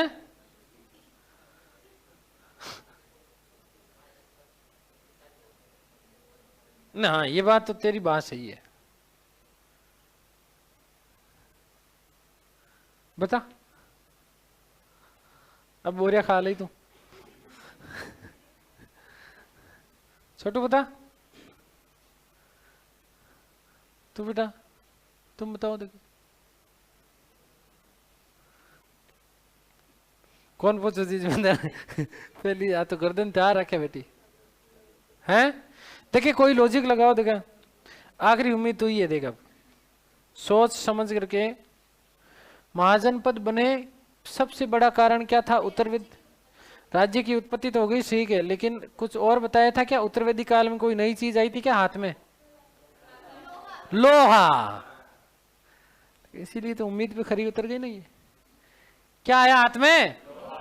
लोहा आया। तो मतलब क्या आया? औजार। क्या आया? और हाथ में यदि औजार आ जाए तो क्या करोगे तुम? टूट पड़ोगे। यस और नो? है ना। तो मतलब क्या होगा? अपने आप को शक्तिशाली समझेगा व्यक्ति। भाई मेरे हाथ में अभी यदि तलवार लेकर के आऊं तो मैं 50 लोगों से लड़ सकता हूं ना। आप में से कोई मेरी तरफ ऐसे आंख उठा करके देखेगा क्या? हाँ है ना भाई, नहीं देखोगे। और ये यदि मैं खाली हाथ हूं हैं तो ये टूट पड़ोगे। देख है ना। मतलब देख लो ये भाव देखो तुम्हारे कि टूट पड़ेंगे। हैं 50 सुमी आंख दिखाड़ी है। यस और नो? तो ध्यान रखना लोहा आया हाथ में, औजार आया, तलवार आई, उन्नत किस्म के कृषि यंत्र बने। क्या बने? तो साम्राज्यवाद की भावना का उदय हुआ। क्या हुआ? पहला कारण महाजनपद उदय के पीछे लोहा। क्या था बेटा? दूसरी बात मैंने कहा साम्राज्यवाद की भावना उत्पन्न हुई। तो इसमें 3 चीजें हुई चरण में। केवल समझना है ये आप लोगों को। ये डायरेक्ट रूप में आपके है नहीं सिलेबस में, लेकिन फिर भी मैं पढ़ा रहा हूं, है ना। 3 चीजें हुई। कितनी चीजें? 3 चरण हुए इन जनपदों के, है ना। भाई जन थे, जनपद बने। क्या बने? और जनपद आगे चल करके किस में? तो इसके 3 चरण आए विकास के। कितने चरण? 3 चरण आए। पहला चरण जैसे शक्तिशाली है ये जी है ना, शक्तिशाली है ना, है ना। तो तू रोटी नहीं खा कि तन रोटी खा, कुछ खाया पिया कर बढ़िया, है ना। तो ये शक्तिशाली है, ये उस पर टूट पड़े, है ना। तो शक्तिशाली ने कमजोर को जीत लिया। कुछ शक्तिशाली जनपद थे जिन्होंने अपने से कमजोर जनपदों के ऊपर विजय प्राप्त कर ली। पहला चरण, ठीक है। दूसरा चरण में भी ऐसा, ये नहीं, ये भी ऐसा, है ना। दोनों की हड्डियां एक जैसी। तो मुझे पता है कि जब हम दोनों लड़े तो ये भी टूट सकता है, मैं भी टूट सकता हूं। तो इससे बढ़िया हम दोनों क्या कर लें, समझौता कर लें। क्या कर लें? तो कुछ जनपदों ने आपस में क्या कर लिया, गठबंधन, दाहिना हाथ।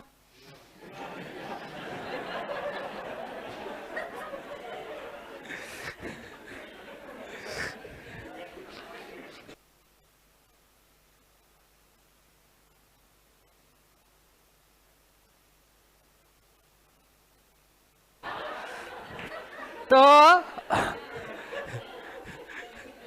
कुछ जनपदों ने आपस में क्या कर लिया, संयोग कर लिया। कुछ जनपदों ने आपस में क्या कर लिया, संयोग। जैसे मैं बात करूं अज की, जैसे मैं बात करूं मल की, किसकी, मल की। और कुछ जनपद ऐसे शक्तिशाली जनपद थे जिन्होंने अपने आप ही महाजनपद का स्वरूप ग्रहण कर लिया।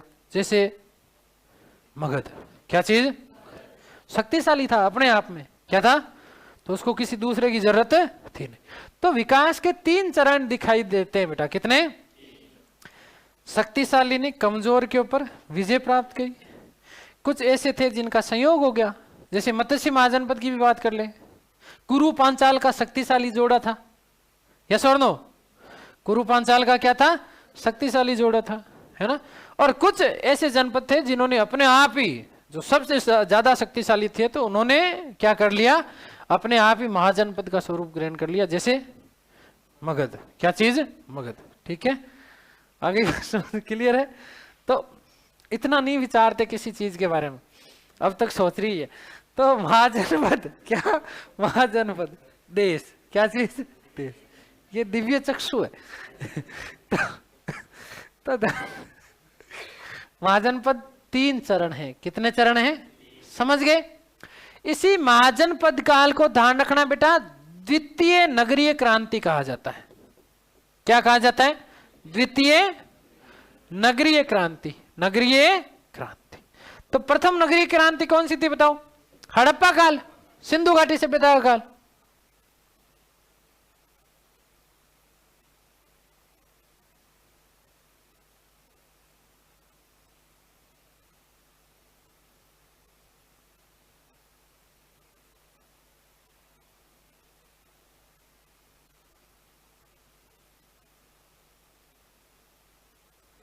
तो ध्यान रखना, द्वितीय नगरीय क्रांति कहा जाता है कौन से काल को? महाजनपद काल को। कौन से काल को बेटा?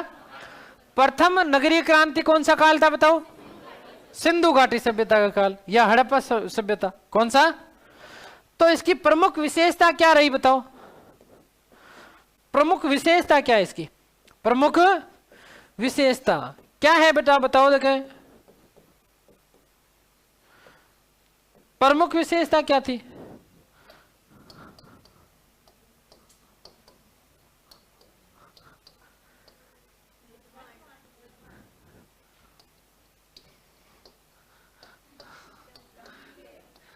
आगे मृदभांड, क्या? मृदभांड। ध्यान रखना, प्रमुख विशेषता क्या है? लाल काले लेकिन कैसे? चमकीले। लाल काले लेकिन कैसे? चमकीले मृदभांड बनाए गए कौन से काल के दौरान? महाजनपद काल के दौरान। कौन से काल के दौरान बेटा? महाजनपद काल के दौरान। इतनी बात समझ में आ गई? अब मैं बात करूं महाजनपदों की। किसकी बात करूं मैं बेटा? महाजनपद कितने हैं बताओ? और 13 किसने बोला रे? 16। किसने है? 16। मुझे ये भी पता किसने बोला 13। तो ध्यान रखना, कितने हैं? 16। कितने हैं? 16। ठीक है ना। और साथ ही साथ ध्यान रखना 10 गणराज्य हैं बेटा। कितने हैं?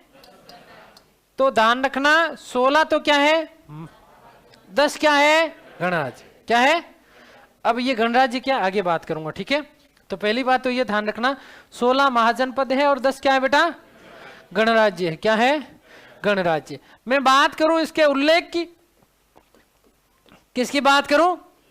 तो उल्लेख विशेष रूप से ध्यान रखना, एक तो जैन धर्म का ग्रंथ है। कौन सा? जैन धर्म का ग्रंथ है जिसका नाम क्या है बताओ? भगवती सूत्र। क्या नाम है बेटा जी? तो जैन धर्म का ग्रंथ जिसका नाम क्या है? भगवती सूत्र, इसमें 16 महाजनपदों का क्या मिलता है? उल्लेख। साथ ही साथ 10 गणराज्यों का क्या मिलता है? उल्लेख। दूसरा मैं बात करूं बौद्ध धर्म की, किसकी बात करूं? बौद्ध धर्म की। तो बौद्ध धर्म में ध्यान रखना 2 ग्रंथ विशेष रूप से, एक तो है बेटा जी कौन सा? अंगुत्तर निकाय। कौन सा है? अंगुत्तर निकाय। बौद्ध धर्म का ग्रंथ है कौन सा है? अंगुत्तर निकाय। और दूसरा बताओ देखिए, महावस्तु। कौन सा है बेटा? तो बौद्ध धर्म का दूसरा ग्रंथ कौन सा है? महावस्तु। भगवती सूत्र जैन धर्म का ग्रंथ है और बौद्ध धर्म के 2 ग्रंथ है। कौन सा है? एक तो अंगुत्तर निकाय, दूसरा कौन सा है? महावस्तु। कौन सा है? लेकिन जो सबसे प्रामाणिक सूची मानी जाती है, वो सबसे प्रामाणिक सूची कौन सी मानी जाती है बताओ? सबसे प्रामाणिक सूची कौन सी मानी जाती है? अंगुत्तर निकाय की। कौन सी मानी जाती है? 16 महाजनपद जो है ना और 10 गणराज्य, जो सबसे प्रामाणिक है वो किसके माने जाते हैं? अंगुत्तर निकाय के। किसके माने जाते हैं? ठीक है, क्लियर हो गई। अब देखो ध्यान रखना 16 महाजनपद है। कितने हैं? 16 महाजनपद। कितने हैं? 16 महाजनपद। इन 16 महाजनपदों में से ध्यान रखना विशेष बात। क्या विशेष बात ध्यान रखेंगे? 14 महाजनपद ध्यान रखना राजतंत्रात्मक थे। कैसे थे? राजतंत्रात्मक। 14 जो है वो कैसे हैं? राजतंत्रात्मक है। पीछे कितने बचे बेटा? 2। कितने बचे? 2 कैसे हैं? गणतंत्रात्मक। कैसे हैं? गणतंत्रात्मक। अब ये 2 गणतंत्रात्मक कौन कौन से हैं बताओ देखें। शाबाश, बहुत बढ़िया। एक तो वज्जी संघ था। कौन सा? वज्जी संघ, जिसकी राजधानी वैशाली और मिथिला, बता दिया था ना मैंने। और वज्जी में ध्यान रखना कितने? 8 गणराज्य बेटा। कितने हैं? 8 गणराज्य। कितने गणराज्य? 8। दूसरा एक मैंने बताया था आपको, कौन सा बताया बताओ? मल्ल। क्या बताया था? मल्ल में कितने गणराज्य बचेंगे? 2। कितने बचेंगे? तो ध्यान रखना वज्जी में तो सर्वाधिक 8 थे। वज्जी में कितने थे? सर्वाधिक 8। जबकि मल में कितने? 2। और मल की 2 राजधानियां थी ना, कौन कौन सी बताओ? कुशीनगर और पावा। कुशीनगर और, ठीक है, क्लियर हो गई बात।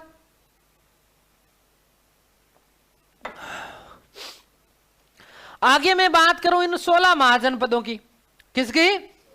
16 महाजनपदों की। तो इन 16 में से ध्यान रखना 10 जो है ना, कितने? 10 महाजनपद ध्यान रखना गंगा घाटी में स्थित थे। कहां पर थे? गंगा घाटी में। 10 महाजनपद है वो कहां पर स्थित है? गंगा घाटी में। कौन सा पे? गंगा घाटी का मतलब समझते हो? गंगा यमुना दोआब क्षेत्र और उसके आसपास वाला जो क्षेत्र है ना, उसी में स्थित थे 10 महाजनपद। समझ गए? और 6 जो थे वो गंगा घाटी से बाहर थे। ठीक है, आगे बात समझ। अब मैं आगे की बात करूं तो 16 में से, किस में से बेटा? 16 में से 15 महाजनपद। कितने? 15 महाजनपद ध्यान रखना उत्तर पूर्व। क्या है? उत्तर पूर्व और उत्तर पश्चिम। उत्तर पूर्व और उत्तर पश्चिम में स्थित थे। और केवल कितना बचा? 1। कितना बचा बेटा? 1 महाजन जो था, महाजनपद जो था वो कहां पर था? दक्षिण भारत में। समझ गए? तो सर्वाधिक महाजनपद कहां है? उत्तर पूर्व में। अब क्योंकि गंगा घाटी में कितने हैं? 10। उत्तर पूर्व में आगे कि नहीं आगे? भाई गंगा घाटी उत्तर पूर्व है, तो सर्वाधिक महाजनपद कहां थे? उत्तर पूर्व में। कहां थे? उत्तर। एकमात्र महाजनपद था जो कि कौन सा था? अस्मक। कौन सा था? अस्मक। कौन सा था? अस्मक, जिसकी राजधानी थी पोदन्य या पोटली। क्या थी बेटा? पोदन्य या वर्तमान महाराष्ट्र वाला भाग। वर्तमान, लेकिन उस समय तात्कालिक जो है ना आंध्र प्रदेश तक का भाग लगता था। कहां तक का लगता था? आंध्र प्रदेश तक का भाग उस समय लगता था। वर्तमान ध्यान रखना महाराष्ट्र। वर्तमान कौन सा बेटा? तो अस्मक एकमात्र महाजनपद था जो कि कौन से भारत में स्थित था? दक्षिण भारत में स्थित था। कौन से भारत में था? ये बस फैक्चुअल प्रश्न आते हैं यहां से। क्या आते हैं? तो ये थोड़े से ध्यान रखना। हालांकि आपके पाठ्यक्रम में है नहीं, लेकिन कोई दूसरा भी तुम यदि एग्जाम दोगे तो यहाँ से अच्छे प्रश्न तुम्हारे बनने की संभावना है। क्योंकि राजस्थान की परीक्षाएं देते हो ज्यादातर, तो वहां पर आपका मत्स्य वाला पूछा जाता है। कौन सा? मत्स्य महाजनपद। कौन सा? तो मत्स्य महाजनपद विशेष हो जाता है। क्यों हो जाता है बेटा मत्स्य महाजनपद? विशेष एक तो राजस्थान में स्थित है, राजस्थान में इसकी ध्यान रखना। राजधानी जो थी मत्स्य की बेराट या विराट नगरी, राजा विराट का क्षेत्र होने के कारण क्या कहलाए, ये विराट नगर क्या कहलाए। फिर दूसरा इसलिए भी महत्वपूर्ण हो जाता है क्योंकि जो पांडव जो थे, कौन, इन पांडवों ने अपने अजातवास का कुछ समय यहीं पर विराट नगरी के आसपास और इस क्षेत्र में बिताया था। और यहीं पर ऐसा कहा जाता है कि द्रौपदी और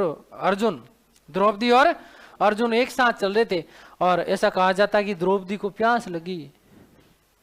द्रौपदी को क्या लगी, प्यास लगी। तो उसने अर्जुन को कहा कि अर्जुन प्यास लगी है, तो उसने भाई साहब बाण चलाया और बाण गंगा उत्पन्न कर दी। क्या कर दी, तुम भी कुछ चलाओ रे हैं। पहले द्रौपदी तो आए, रोना तो इस बात का है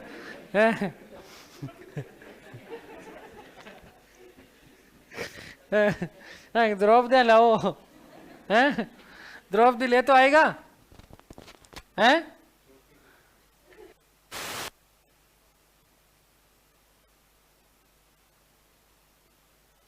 तो ध्यान देना बेटा,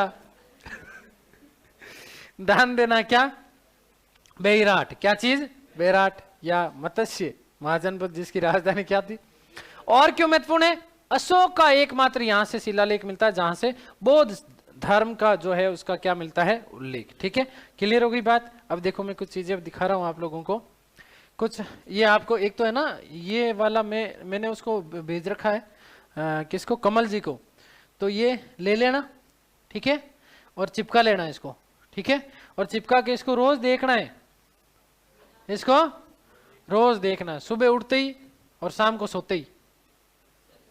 सोते ही कैसे देखोगे रे, हैं, सोने से पहले, ठीक है। और ऑनलाइन वाले भाई बहनों आपको तो मिल ही जाएगा। देखो यहाँ महाजनपद दे रखे हैं और उसका आधुनिक नाम भी दे रखा है, ठीक है ना। 16 महाजनपद है और उनकी 16 क्या है बेटा, राजधानियां। क्या है, अंग, क्या है, अंग की राजधानी क्या थी, चंपा। अंग लगाओगे किसको,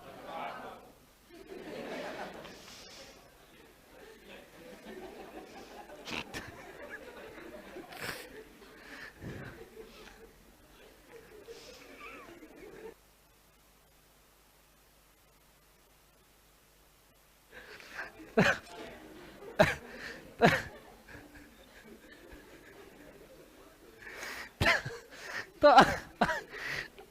अंग वर्तमान है, देखो बेटा, अंग का वर्तमान रूप क्या रे, भागलपुर और मुंगेर, या फिर जिला बिहार। जिला, अंग की राजधानी क्या थी बताओ, याद हो गया है ना।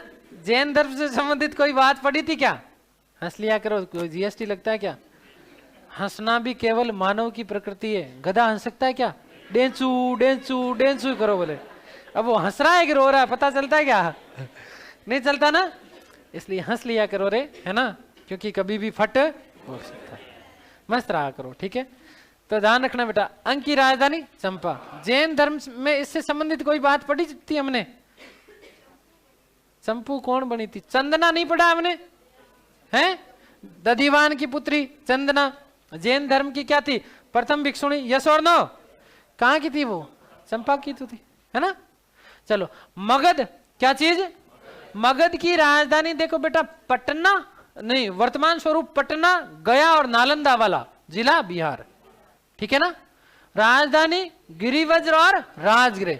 इसके बाद में जो राजधानी बनी वो थी पाटलिपुत्र। क्या बनी, अब ये पाटलिपुत्र को लेकर बहुत सारी चीजें हैं। पाटलिपुत्र को राजधानी किसने बनाया, इतिहासकारों ने, हैं, किसने बनाया बेटा, अरे उदयन ने। किसने बनाया था, किसकी राजधानी बनाया, मगध की, है ना। कई लोग अभी भी सोच सोच करके हंस रहे हैं, अंग वाली राजधानी, ठीक है ना। तो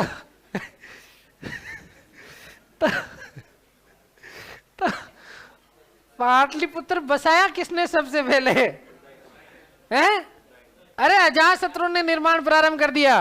किसने, अजातशत्रु ने। किसने निर्माण प्रारंभ कर दिया था, सोन और गंगा के संगम पर, सोन और गंगा के संगम पर क्या, पाटलिपुत्र। क्या चीज बेटा, तो अंतिम राजधानी रही क्या रहा, पाटलिपुत्र। ठीक, इधर देखो वज्जी क्या है, संघ है ना, 8 गणराज्य थे कि नहीं थे, ध्यान रखना 2 राजधानियां मिथिला और वैशाली। मिथिला माता सीता है, मिथिला नरेश की थी कि नहीं थी, क्या नाम था, जनक। क्या नाम था, वही मिथिला है। ठीक है, वैशाली लिच्छवी।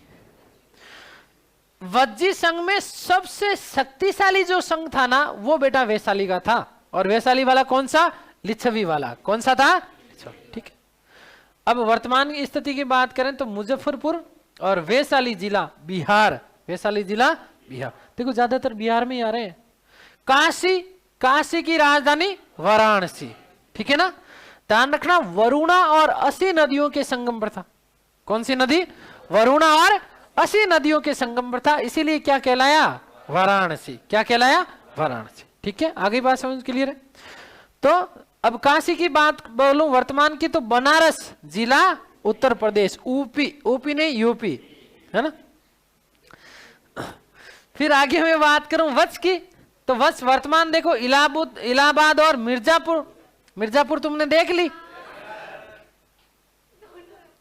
दोनों एपिसोड। तो क्या क्या सीखा तूने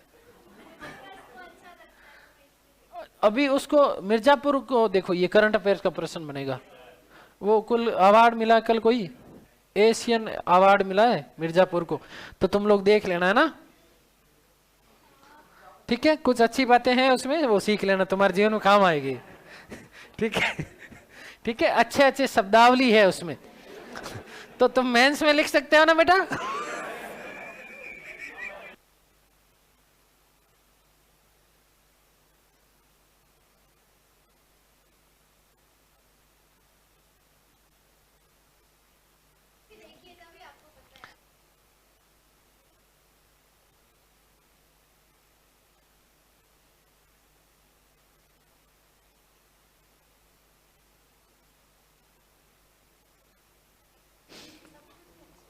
तो ध्यान रखना वज्जी कहाँ गए रे, हाँ वत्स हो गया। वत्स की राजधानी क्या थी बेटी, कौशाम्बी। वत्स की राजधानी क्या थी, कौशाम्बी। आगे आ जाओ कौशल, क्या चीज, कौशल। अब देखो कौशल की 2 राजधानियां रे बेटा, ध्यान रखना। कौशल कितनी राजधानियां, पहली राजधानी आगे लिख दूंगा, पहली राजधानी तो क्या है, उत्तरी कौशल की तो है श्रावस्ती। क्या है, अब ये श्रावस्ती, एक तो हमने आजीविक धर्म की बात करी, एक जैन धर्म की बात करी ना हमने, श्रावस्ती पढ़ा कि नहीं पढ़ा बेटा। ठीक है, और दक्षिणी कौशल की राजधानी थी कुशावती। क्या थी बेटा, या इसी के लिए शब्द मिलता कुशाग्रपुर। क्या शब्द मिलता है, कुशाग्रपुर। ठीक, मल वर्तमान देवरिया, क्या नखराला है, तो ध्यान रखना देवरिया। बस्ती गोरखपुर। ठीक है ना, सिद्धार्थनगर और कुशीनगर जिला यूपी। ठीक है ना, तो मल की राजधानी देखो 2 थी, कुशीनगर और पावा। कुशीनगर और मल भी क्या था, गणराज्य। क्या था, कुशीनगर और कौन सा, पावा।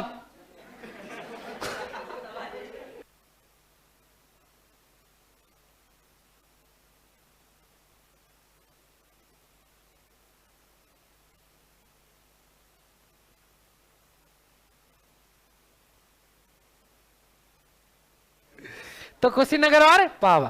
कुशीनगर में किसको निर्वाण की प्राप्ति हुई बेटा, महाराज को है। ज्यादा मस्ती में होता हो, मैंने आज तुम्हें हंसाया नहीं तो मैंने कहा थोड़ी देर हंसा देता हूँ, जूत भी खा सकते हो फिर। है ना, कुशीनगर में किसको निर्वाण, बुद्ध को, और पावा में महावीर को, पावा में। ठीक है, चलो तो आगे कुरु। ठीक है ना, कुरु यूपी का, देखो एक तो दक्षिणी पूर्वी हरियाणा और यूपी का मेरठ जिला है ना।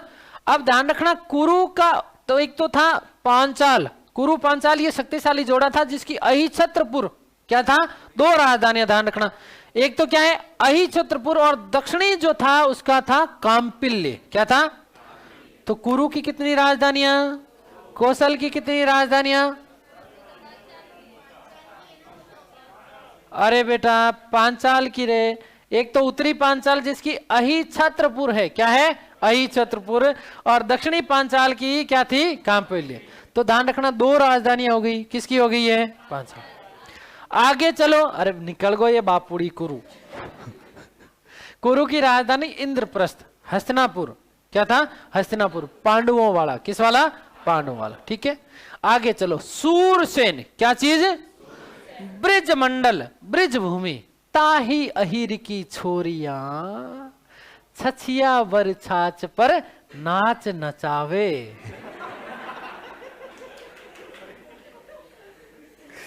तो ध्यान रखना, सूरसेन राजधानी मथुरा।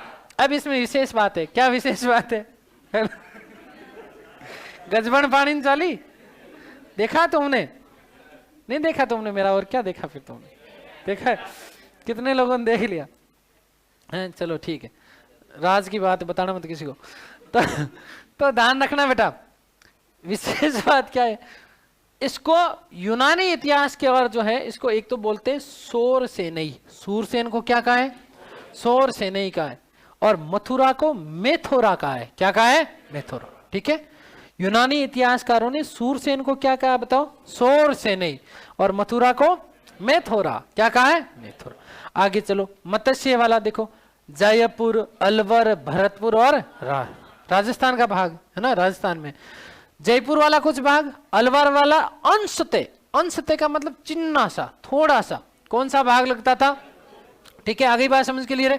तो इसकी राजधानी विराट नगरी या बेराट, विराट नगरी या बेराट, ठीक है ना। आगे फिर आगे चल करके मत्स्य जनपद बना, कौन सा जनपद बना, मत्स्य, और मत्स्य जनपद में कौन कौन से जिले शामिल थे पता,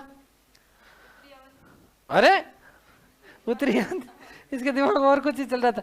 मत्स्य महाजनपद बना ना, राजस्थान एकीकरण, अलवर, भरतपुर, धौलपुर, और एक ठिकाना था कौन सा, नीमराना, कौन सा था कि नहीं था, हाँ करौली भी था, क्या था, हाँ करौली भी था, ठीक है। तो मत्स्य, ठीक है। अवंती मालवा वाला क्षेत्र, कौन सा, अरे प्राचीन जमाने में जब अकाल वगैरह पड़ते थे ना, तो हमारे लोग मतलब बूढ़े बडोरे से जब तुम पूछोगे ना गांव में कि काल पड़ता था तब कहाँ जाते थे, कि मालवा जाते थे, यही मालवा है मध्य प्रदेश, वर्तमान जो मध्य प्रदेश है ना वो क्या है, मालवा, क्या है। अब इस यहाँ जाने के पीछे कारण क्या था बताओ भाई, राजस्थान वाले लोग उत्तर प्रदेश उतना ज्यादा दूर जाए गंगा यमुना की बजाय, जबकि एमपी वाला भाग पास में लगता था, है ना, और नदियां, नदी वाला क्षेत्र था विशेष रूप से, है ना, शिप्रा नदी है ना, तो विशेष रूप से ध्यान रखना नदी क्षेत्र था। तो इस अवंती की भी 2 राजधानियां, उत्तरी अवंती की उज्जैनी, क्या थी, और दक्षिणी अवंती की माहेशमती। ये माहेशमती वो नहीं है बाहुबली वाला, ध्यान रखना, है ना, कि मैं अमरेंद्र बाहुबली, है ना, वो माहेशमती वो नहीं है बेटा, है ना, ठीक है। वो माहेशमती दक्षिण भारत में, क्या है, दक्षिण भारत, ठीक है। चेदी, चेदी वर्तमान बात करें तो बुंदेलखंड क्षेत्र यूपी, ठीक है। चेदी की राजधानी थी शक्तिमती नगर, या इसके लिए शब्द मिलता है सोथिवती, क्या शब्द मिलता है, सोथिवती। असमक दक्षिण भारत में थे, ठीक है ना, गोदावरी नदी के किनारे, कौन सी नदी किनारे, ये भी बहुत शानदार प्रश्न बनता है, देखो ध्यान रखना बेटा, हाँ बेटा, अंक तो ऊपर आ गया ना चंपा वाला, इसके दिमाग में यही चल रहा अंग अभी, हाँ चलो। तो ध्यान रखना, असमक क्या चीज है, असमक कौन सी नदी के किनारे, आपसे यह भी पूछा जा सकता है कि गोदावरी नदी के तट पर स्थित कौन सा महाजनपद था। असम की राजधानी पोतन या पोतली या पोदन्य, क्या शब्द मिलता है, वर्तमान महाराष्ट्र है, वर्तमान क्या है, गांधार, राजधानी तक्षशिला, वर्तमान पेशावर और रावलपिंडी, पाकिस्तान और कश्मीर घाटी वाला क्षेत्र पोबारा, कौन था बताओ, शकुनी, मामा शकुनी, गांधार नरेश, कौन था, गांधार। तो अब इसका मतलब महाभारत का जो समय रहा होगा ना वो इसी महाजनपद काल के दौरान रहा होगा।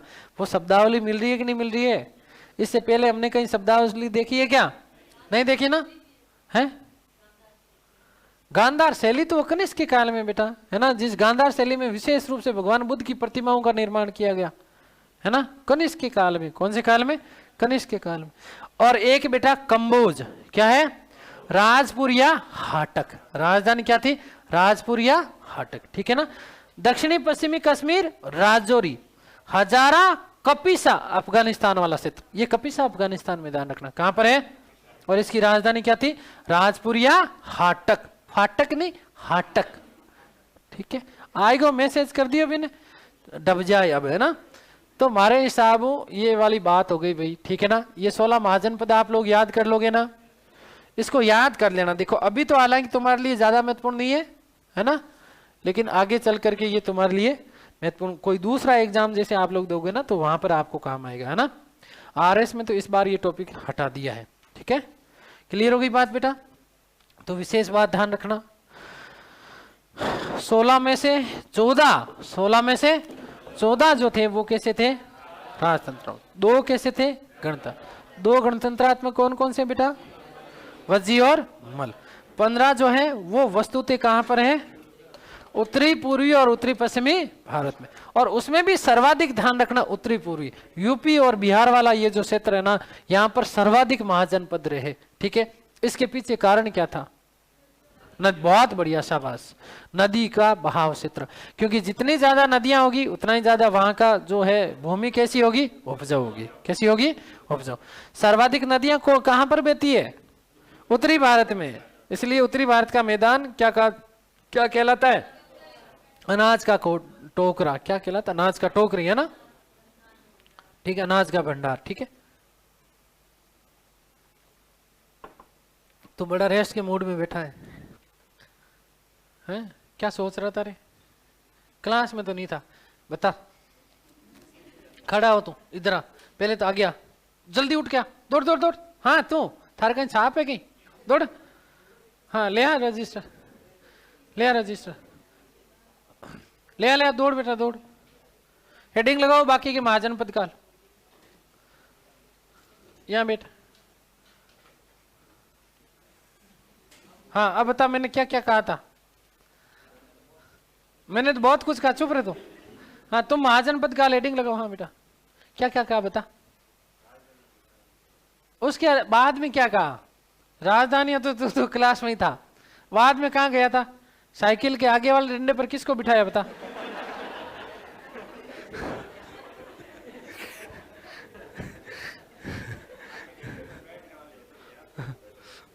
देखो मतलब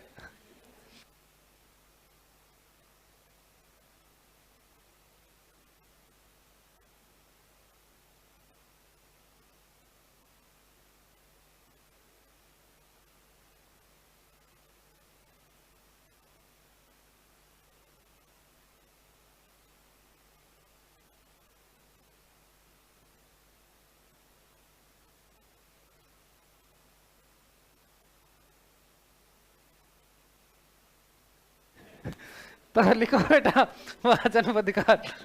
महाजनपद काल इसको लिख लो बेटा, यहां पर लिखना है ना, एडजेक्टिव छाप लोगे ना रे, यहां पर लिख लो विकास के, नहीं ये तो सीक्वेंस ऐसे लिखोगे बेटा ना, विकास के चरण। क्या लिखोगे? विकास के चरण।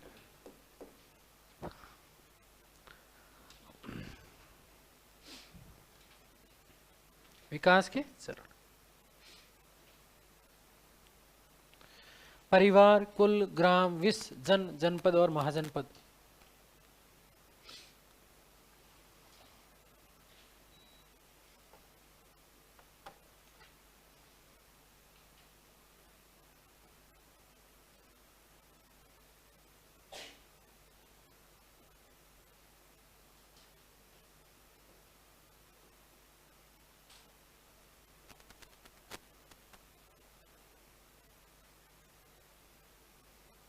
लिख लिया?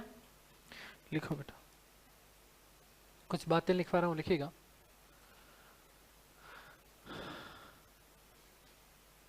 छठी शताब्दी ईसा पूर्व, छठी शताब्दी ईसा पूर्व में,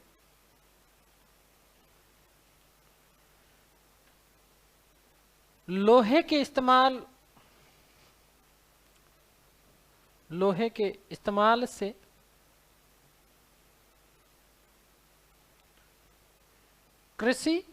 लोहे के इस्तेमाल से कृषि वे अन्य आर्थिक गतिविधियों में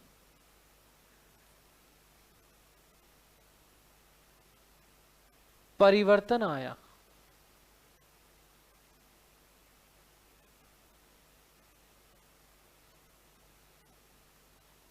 जिससे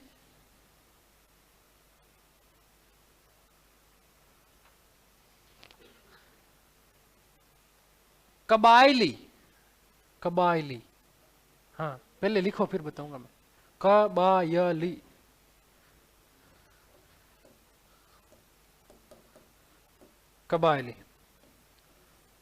जिससे कबायली जीवन समाप्त हुआ। हाँ कबीलाई, अरे एक ही बात है रे। अभी कबायली क्या होता है, कबीलाई क्या होता है, दोनों में फर्क समझाऊंगा। कबायली जीवन में परिवर्तन हुआ, हाँ समाप्त हुआ। तो यार घोचा मत किया करो बीच में। और है, हाँ मैं भी खो गया था। किसकी याद आई बता?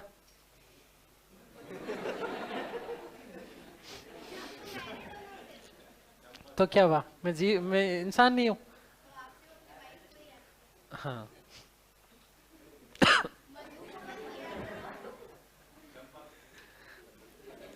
जूत खाएगा तो। तथा और स्थायी जीवन, हाँ कौन पिला रहे कोई? तथा और स्थायी जीवन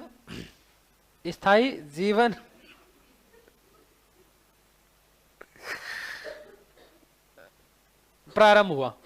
स्थायी जीवन प्रारंभ हुआ।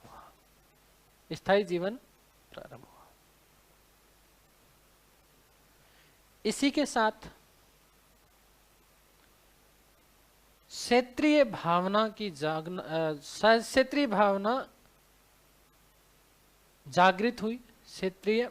जागृत हुई। इसी के साथ क्षेत्रीय भावना जागृत हुई और साम्राज्यवादी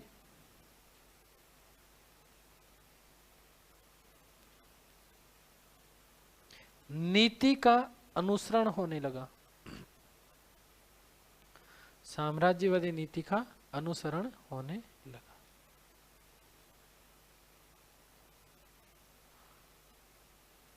फलते जनपद महाजनपदों में परिवर्तित होने लगे। जनपद महाजनपदों में परिवर्तित होने लगे।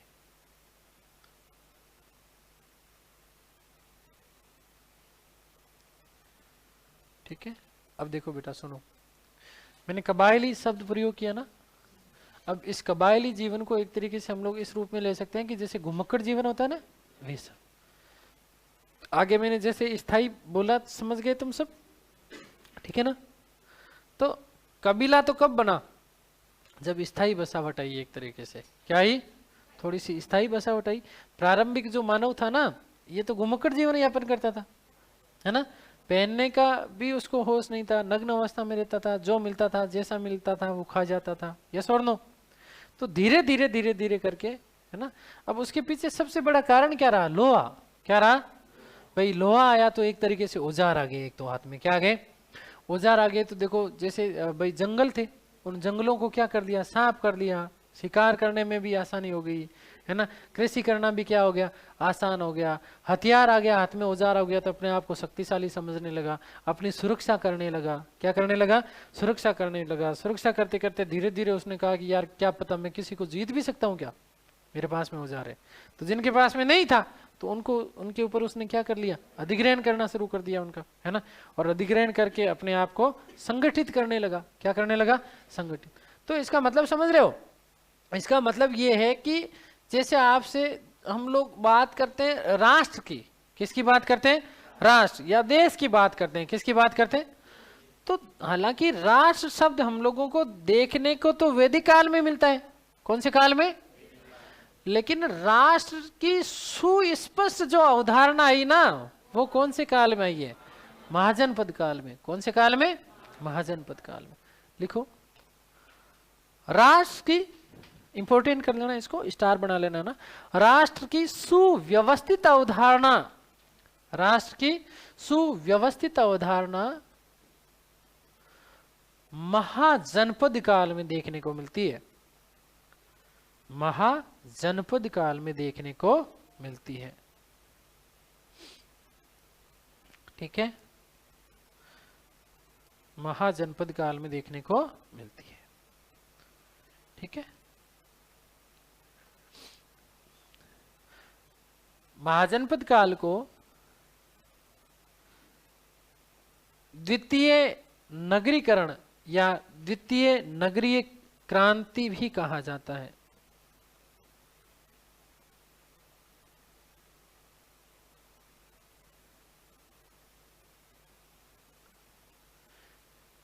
इसकी प्रमुख विशेषता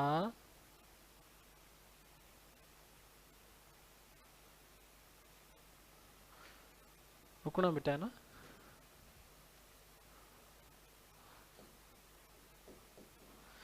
उत्तरी काले, है ना, इसकी प्रमुख विशेषता उत्तरी काले चमकीले मृद भांड।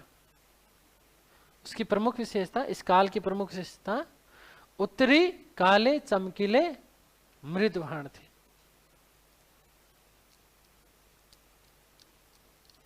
ठीक है, उत्तरी काले चमकीले मृद भांड थे। नेक्स्ट लाइन में लिखिएगा, महात्मा बुद्ध के जन्म से पूर्व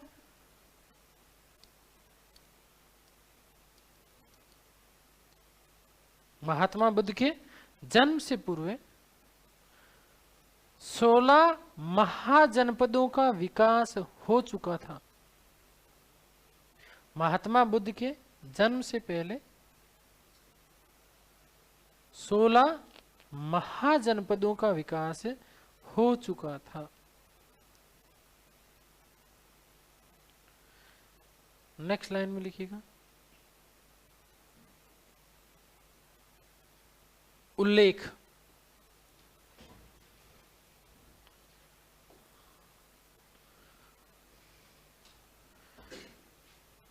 इसको ऐसे ही लिखो बेटा,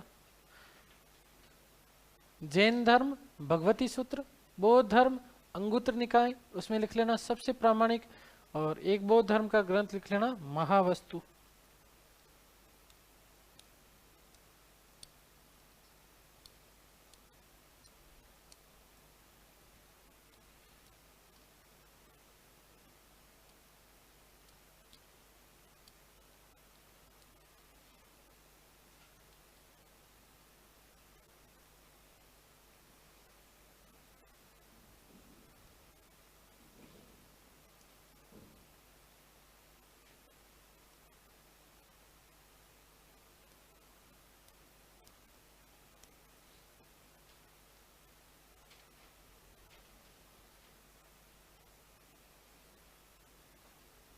ठीक है,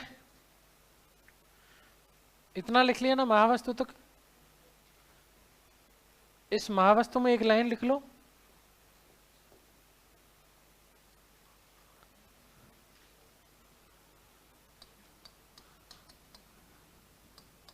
गांधार वे कंबोज, गांधार वे कंबोज के स्थान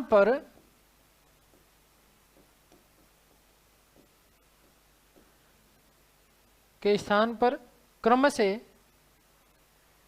सीवी वे विषाणिनी। देखो, गांधार के स्थान पर तो वहां पर नाम क्या मिलता है? सीवी। क्या नाम मिलता है? मतलब महावस्तु में गांधार नाम नहीं है, गांधार के स्थान पर नाम क्या मिल रहा है? सीवी। कंबोज का नाम नहीं है, क्या मिल रहा है? तो गांधार की राजधानी बताओ देखे। तक्षशिला, शाबाश, बहुत बढ़िया। कंबोज की राजधानी बताओ देखे। राजपुर या हाटक? राजपुर या, समझ गए? तो लिखो सीवी वे विषाणिनी का नाम मिलता है। नेक्स्ट लिखो बेटा। 16 महाजनपदों में से 16 महाजनपदों में से 14 महाजनपद 14 महाजनपद राजतंत्रात्मक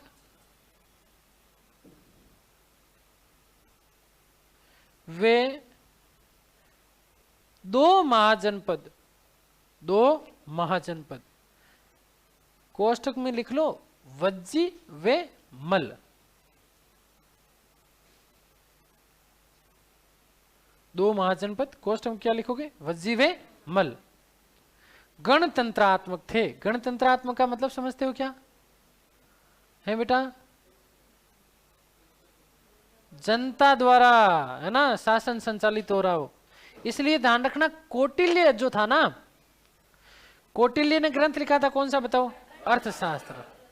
कौटिल्य ने, है बेटी? हाँ बोल बोल।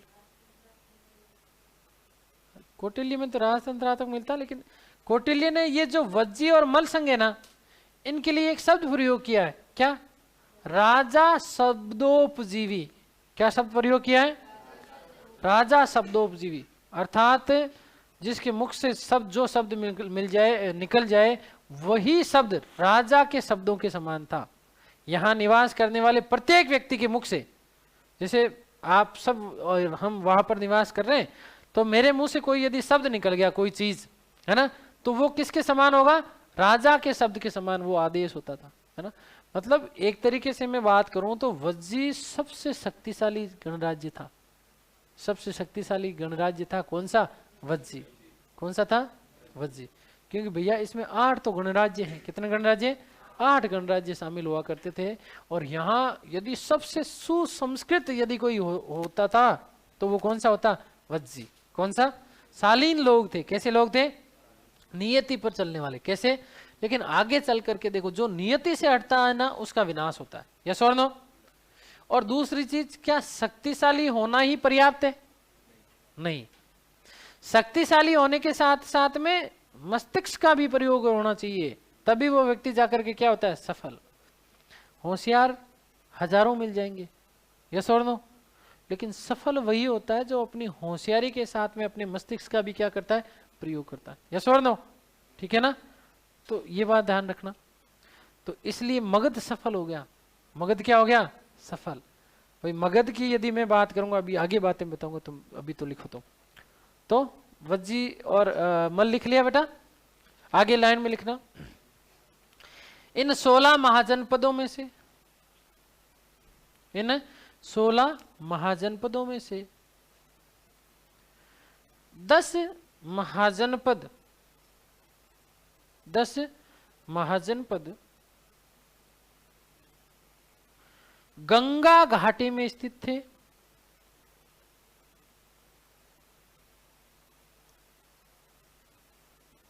जबकि 6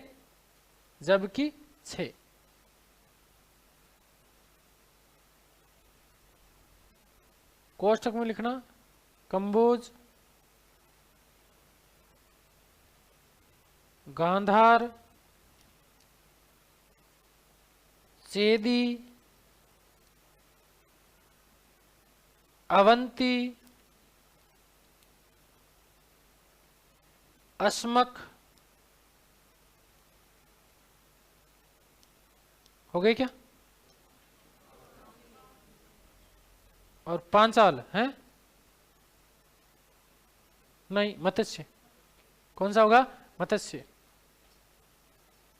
ठीक है, हो गए? 6 हो गए। तो 6 गंगा घाटी से बाहर स्थित थे। तो बोलना बेटा, देख कंबोज, देख कंबोज हो गया, गांधार हो गया, चेदी हो गया, अवंती हो गया, अस्मक हो गया, और मत्स्य। अस्मक और मत्स्य, है ना? लिख लिया। ये 6 गंगा घाटी से बाहर स्थित थे। ठीक है, लिख लिया, ये 6 गंगा घाटी से बाहर स्थित थे। नेक्स्ट लाइन में लिखिएगा 16 महाजनपदों में से 16 महाजनपदों में से 15 महाजनपद उत्तर पूर्व वे उत्तर पश्चिम, उत्तर पूर्व वे उत्तर पश्चिम में स्थित थे।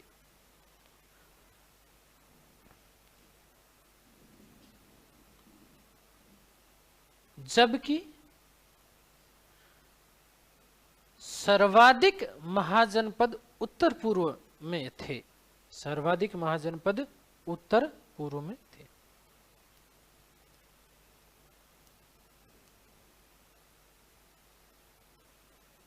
इंपोर्टेंट करते हुए लिखना बेटा, एकमात्र महाजनपद, एकमात्र महाजनपद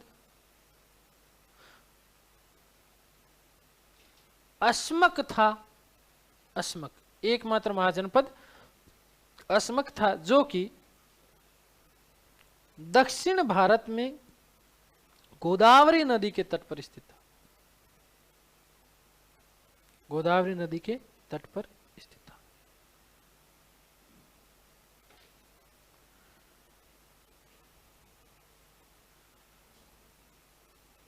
नेक्स्ट लाइन में लिखो बेटा, 16 महाजनपदों में से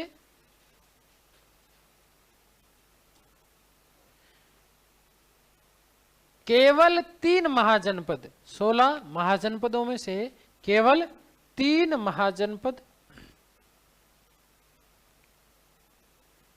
अवंती,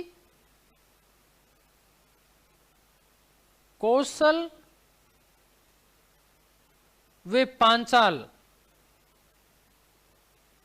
अवंती, कौशल वे पांचाल ऐसे थे जिनकी 2-2 राजधानियां थी, 2-2 राजधानियां थी।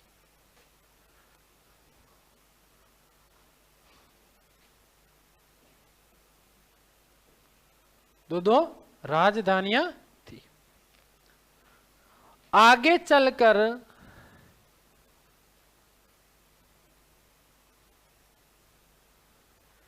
इन 16 महाजनपदों में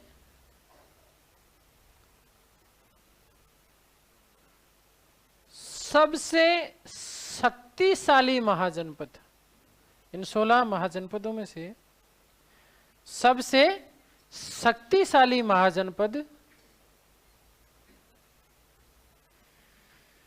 मगध, सबसे शक्तिशाली महाजनपद मगध महाजनपद बना, मगध महाजनपद बना।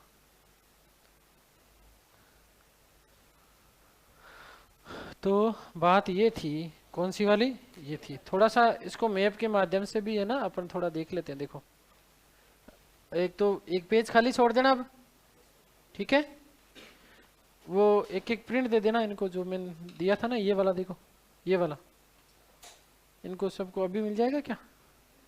अभी मिले ठीक है, नहीं तो कल दे देना, कोई दिक्कत नहीं है ना। या अभी जैसे इनका एग्जाम है ना, एग्जाम है तो एग्जाम के बाद में ले लेना, ठीक है।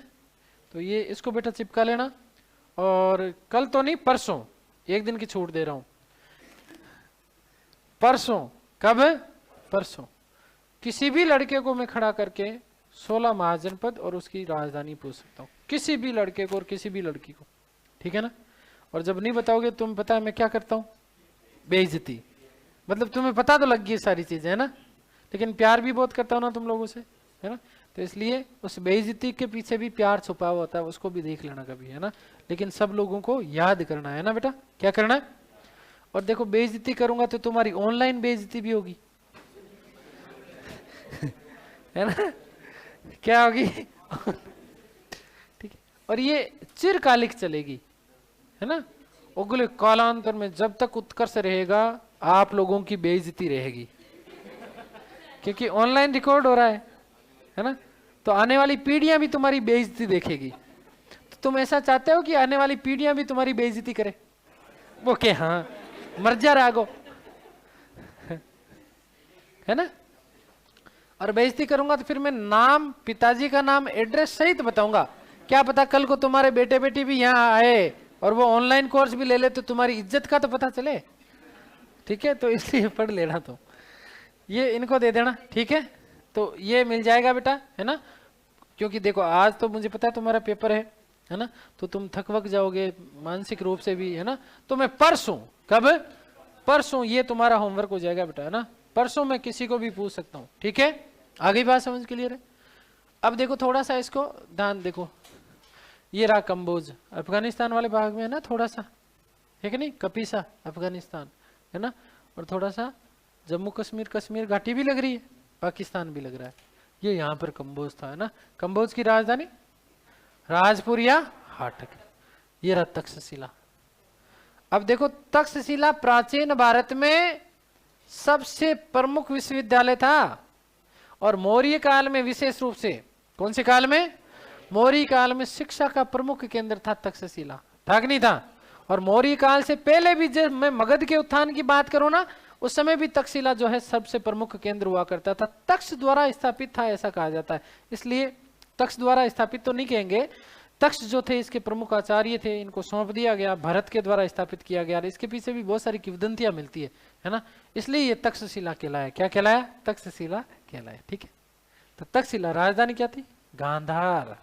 गांधार की राजधानी क्या थी? तक्षशिला, ठीक है। इधर कोई और कोई है नहीं, हीरा आपका कुरु इंद्रप्रस्थ, ठीक है। मत्स्य विराटनगर, देखो सूरसेन मथुरा, कौशल श्रावस्ती, मल कुशीनगर और पावा, ठीक है ना। काशी वाराणसी, ये मगध वाला क्षेत्र है। कौन सा वाला क्षेत्र है? ये मगध। अब मगध सबसे शक्तिशाली रहा है, क्यों रहा भाई?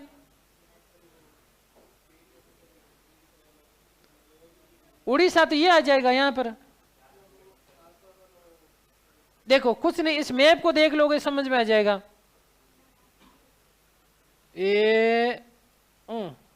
डब्बे भाई डब्बे,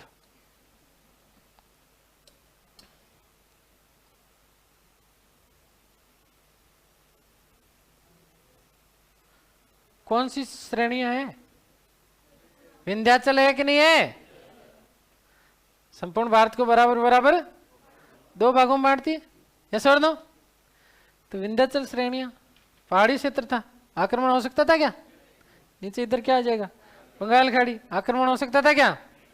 फिर गंगा और यमुना दोआब क्षेत्र था, ठीक है। गंगा और सोन के बीच में पाटलिपुत्र राजधानी स्थापित कर दिया, तो राजधानी के ऊपर आसानी से आक्रमण किया जा सकता था क्या? तो जाही राखे किरतार, जो दृढ़ राखे धर्म को ताही राखे किरतार। तो दो चीजें थी, जो दृढ़ राखे धर्म को ताही राखे किरतार, दो चीजें। एक तो धर्म के पक्के थे, किसके पक्के थे? और दूसरा प्रकृति इसकी सुरक्षा कर रही थी। कर रही है कि नहीं कर रही है? प्रकृति इसकी क्या कर रही थी? सुरक्षा कर रही थी। तो इसके ऊपर आक्रमण करके इसकी राजधानी को जीता जाना संभव नहीं था, ठीक है ना। इसकी राजधानी को जीता जाना संभव नहीं था। यही कारण था कि सबसे शक्तिशाली महाजनपद के रूप में उभरा क्या? मगध। ये रहा वज्जी संघ वैशाली, इसकी कोई ऐसी सुरक्षा है क्या? नहीं है, ठीक है ना। इसलिए शक्तिशाली होते हुए भी मगध के अधीन आना पड़ा, ठीक है ना। क्योंकि मगध का राजा हुआ जिसका नाम था क्या? बिंबिसार। उसने वैशाली की लिच्छवी वंश की राजकुमारी चिल्लेना के साथ में क्या कहा? चल लेना, है ना, ठीक है। विवाह कर लिया था। क्या कर लिया था? तो मगध सबसे शक्तिशाली हुआ, उसके पीछे कारण समझ में आ गया क्या? है ना, ठीक है। तो इस तरीके से यहाँ पर ये एक मात्र देखो, ये यहाँ से गोदावरी जा रही है ना, कृष्णा, और फिर यहाँ पर तुंगभद्रा नीचे आती है ना, आती है कि नहीं आती है? और कृष्णा और तुंगभद्रा के बीच का जो क्षेत्र है वो क्या कहलाता है? रायचूर, छोरो, रायचूर दोआब क्षेत्र क्या कहलाता है? देखो तुम्हें पता है मैं तुम्हें प्रेम भी बहुत करता हूं, लेकिन जब पढ़ाता हूं ना तब शांत रहा करो, है ना। रायचूर दोआब क्षेत्र क्या कहलाता है बेटा? और इस रायचूर दोआब क्षेत्र को दक्कन का अखाड़ा कहा जाता था। क्या कहा जाता था? दक्षिण भारत के जितने भी राजवंश लड़ेंगे ना, वो इसके लिए लड़ेंगे, रायचूर दोआब क्षेत्र के लिए। किसके लिए? कृष्णा और तुंगभद्रा नदी के बीच वाला जो क्षेत्र है ना, इसके लिए लड़ेंगे। समय हो गया क्या? ठीक है। और इसी को आगे इसमें मैं और बताऊंगा। उत्तर भारत वाले जो लड़े, हमेशा किसके लिए लड़े? इस वाले क्षेत्र के लिए। और हमेशा ध्यान रखना कि संपूर्ण भारत में राजनीति का केंद्र हमेशा उत्तर भारत रहा। क्या रहा? उसके पीछे भी कारण था। ये कॉन्सेप्ट है जो मुझे आप लोगों को समझाने हैं। ठीक है बेटा? ठीक है। तो एग्जाम के लिए आपको शुभकामनाएं। और होमवर्क लिखवा दूं? Yes sir. शाबाश, कितने अच्छे लोग हो। मतलब तुम मना ही नहीं करते हो कभी किसी में। मुझे यही तो बात तुम लोगों की अच्छी लगती है ना? तो बौद्ध संगीतियां, चारों बौद्ध संगीतियां लिखनी है बेटा, है ना? 50-50 शब्द में, है ना? 4 बौद्ध संगीतियां अलग अलग हो। ठीक है बेटा? और एक दे दूं आपको बोधिसत्व। क्या दे दूं? बोधिसत्व। 15 शब्दों में लिख लोगे ना बेटा? हैं? एक में आपको दे देता हूं त्रिकाय, है ना? त्रिकाय भी कितने शब्दों में लिख लोगे? 15 शब्दों में। एक में तुम्हें दे देता हूं, ज्यादा मैं दूंगा ही नहीं तुम्हें,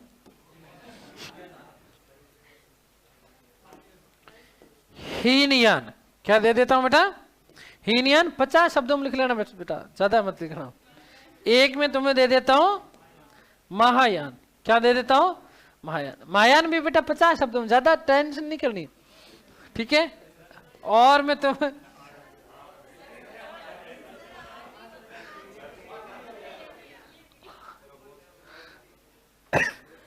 बहुत है, आजीवक दे देता हूं। शाबाश। आजीवक बेटा तुम है ना ऐसे करना, 100 शब्द लिख लेना, ज्यादा मत लिखना। ठीक है? अरे मैं इसलिए तो तुम लोगों का फैन हो रहे हैं। मतलब इतने मेहनती बच्चे मैंने आज तक देखे नहीं जीवन में कभी, है ना? ये भी कम पढ़ रहे। देखो भाव, देखो तू अलग से लिख 4 टॉपिक। ऑनलाइन बंद कर दो।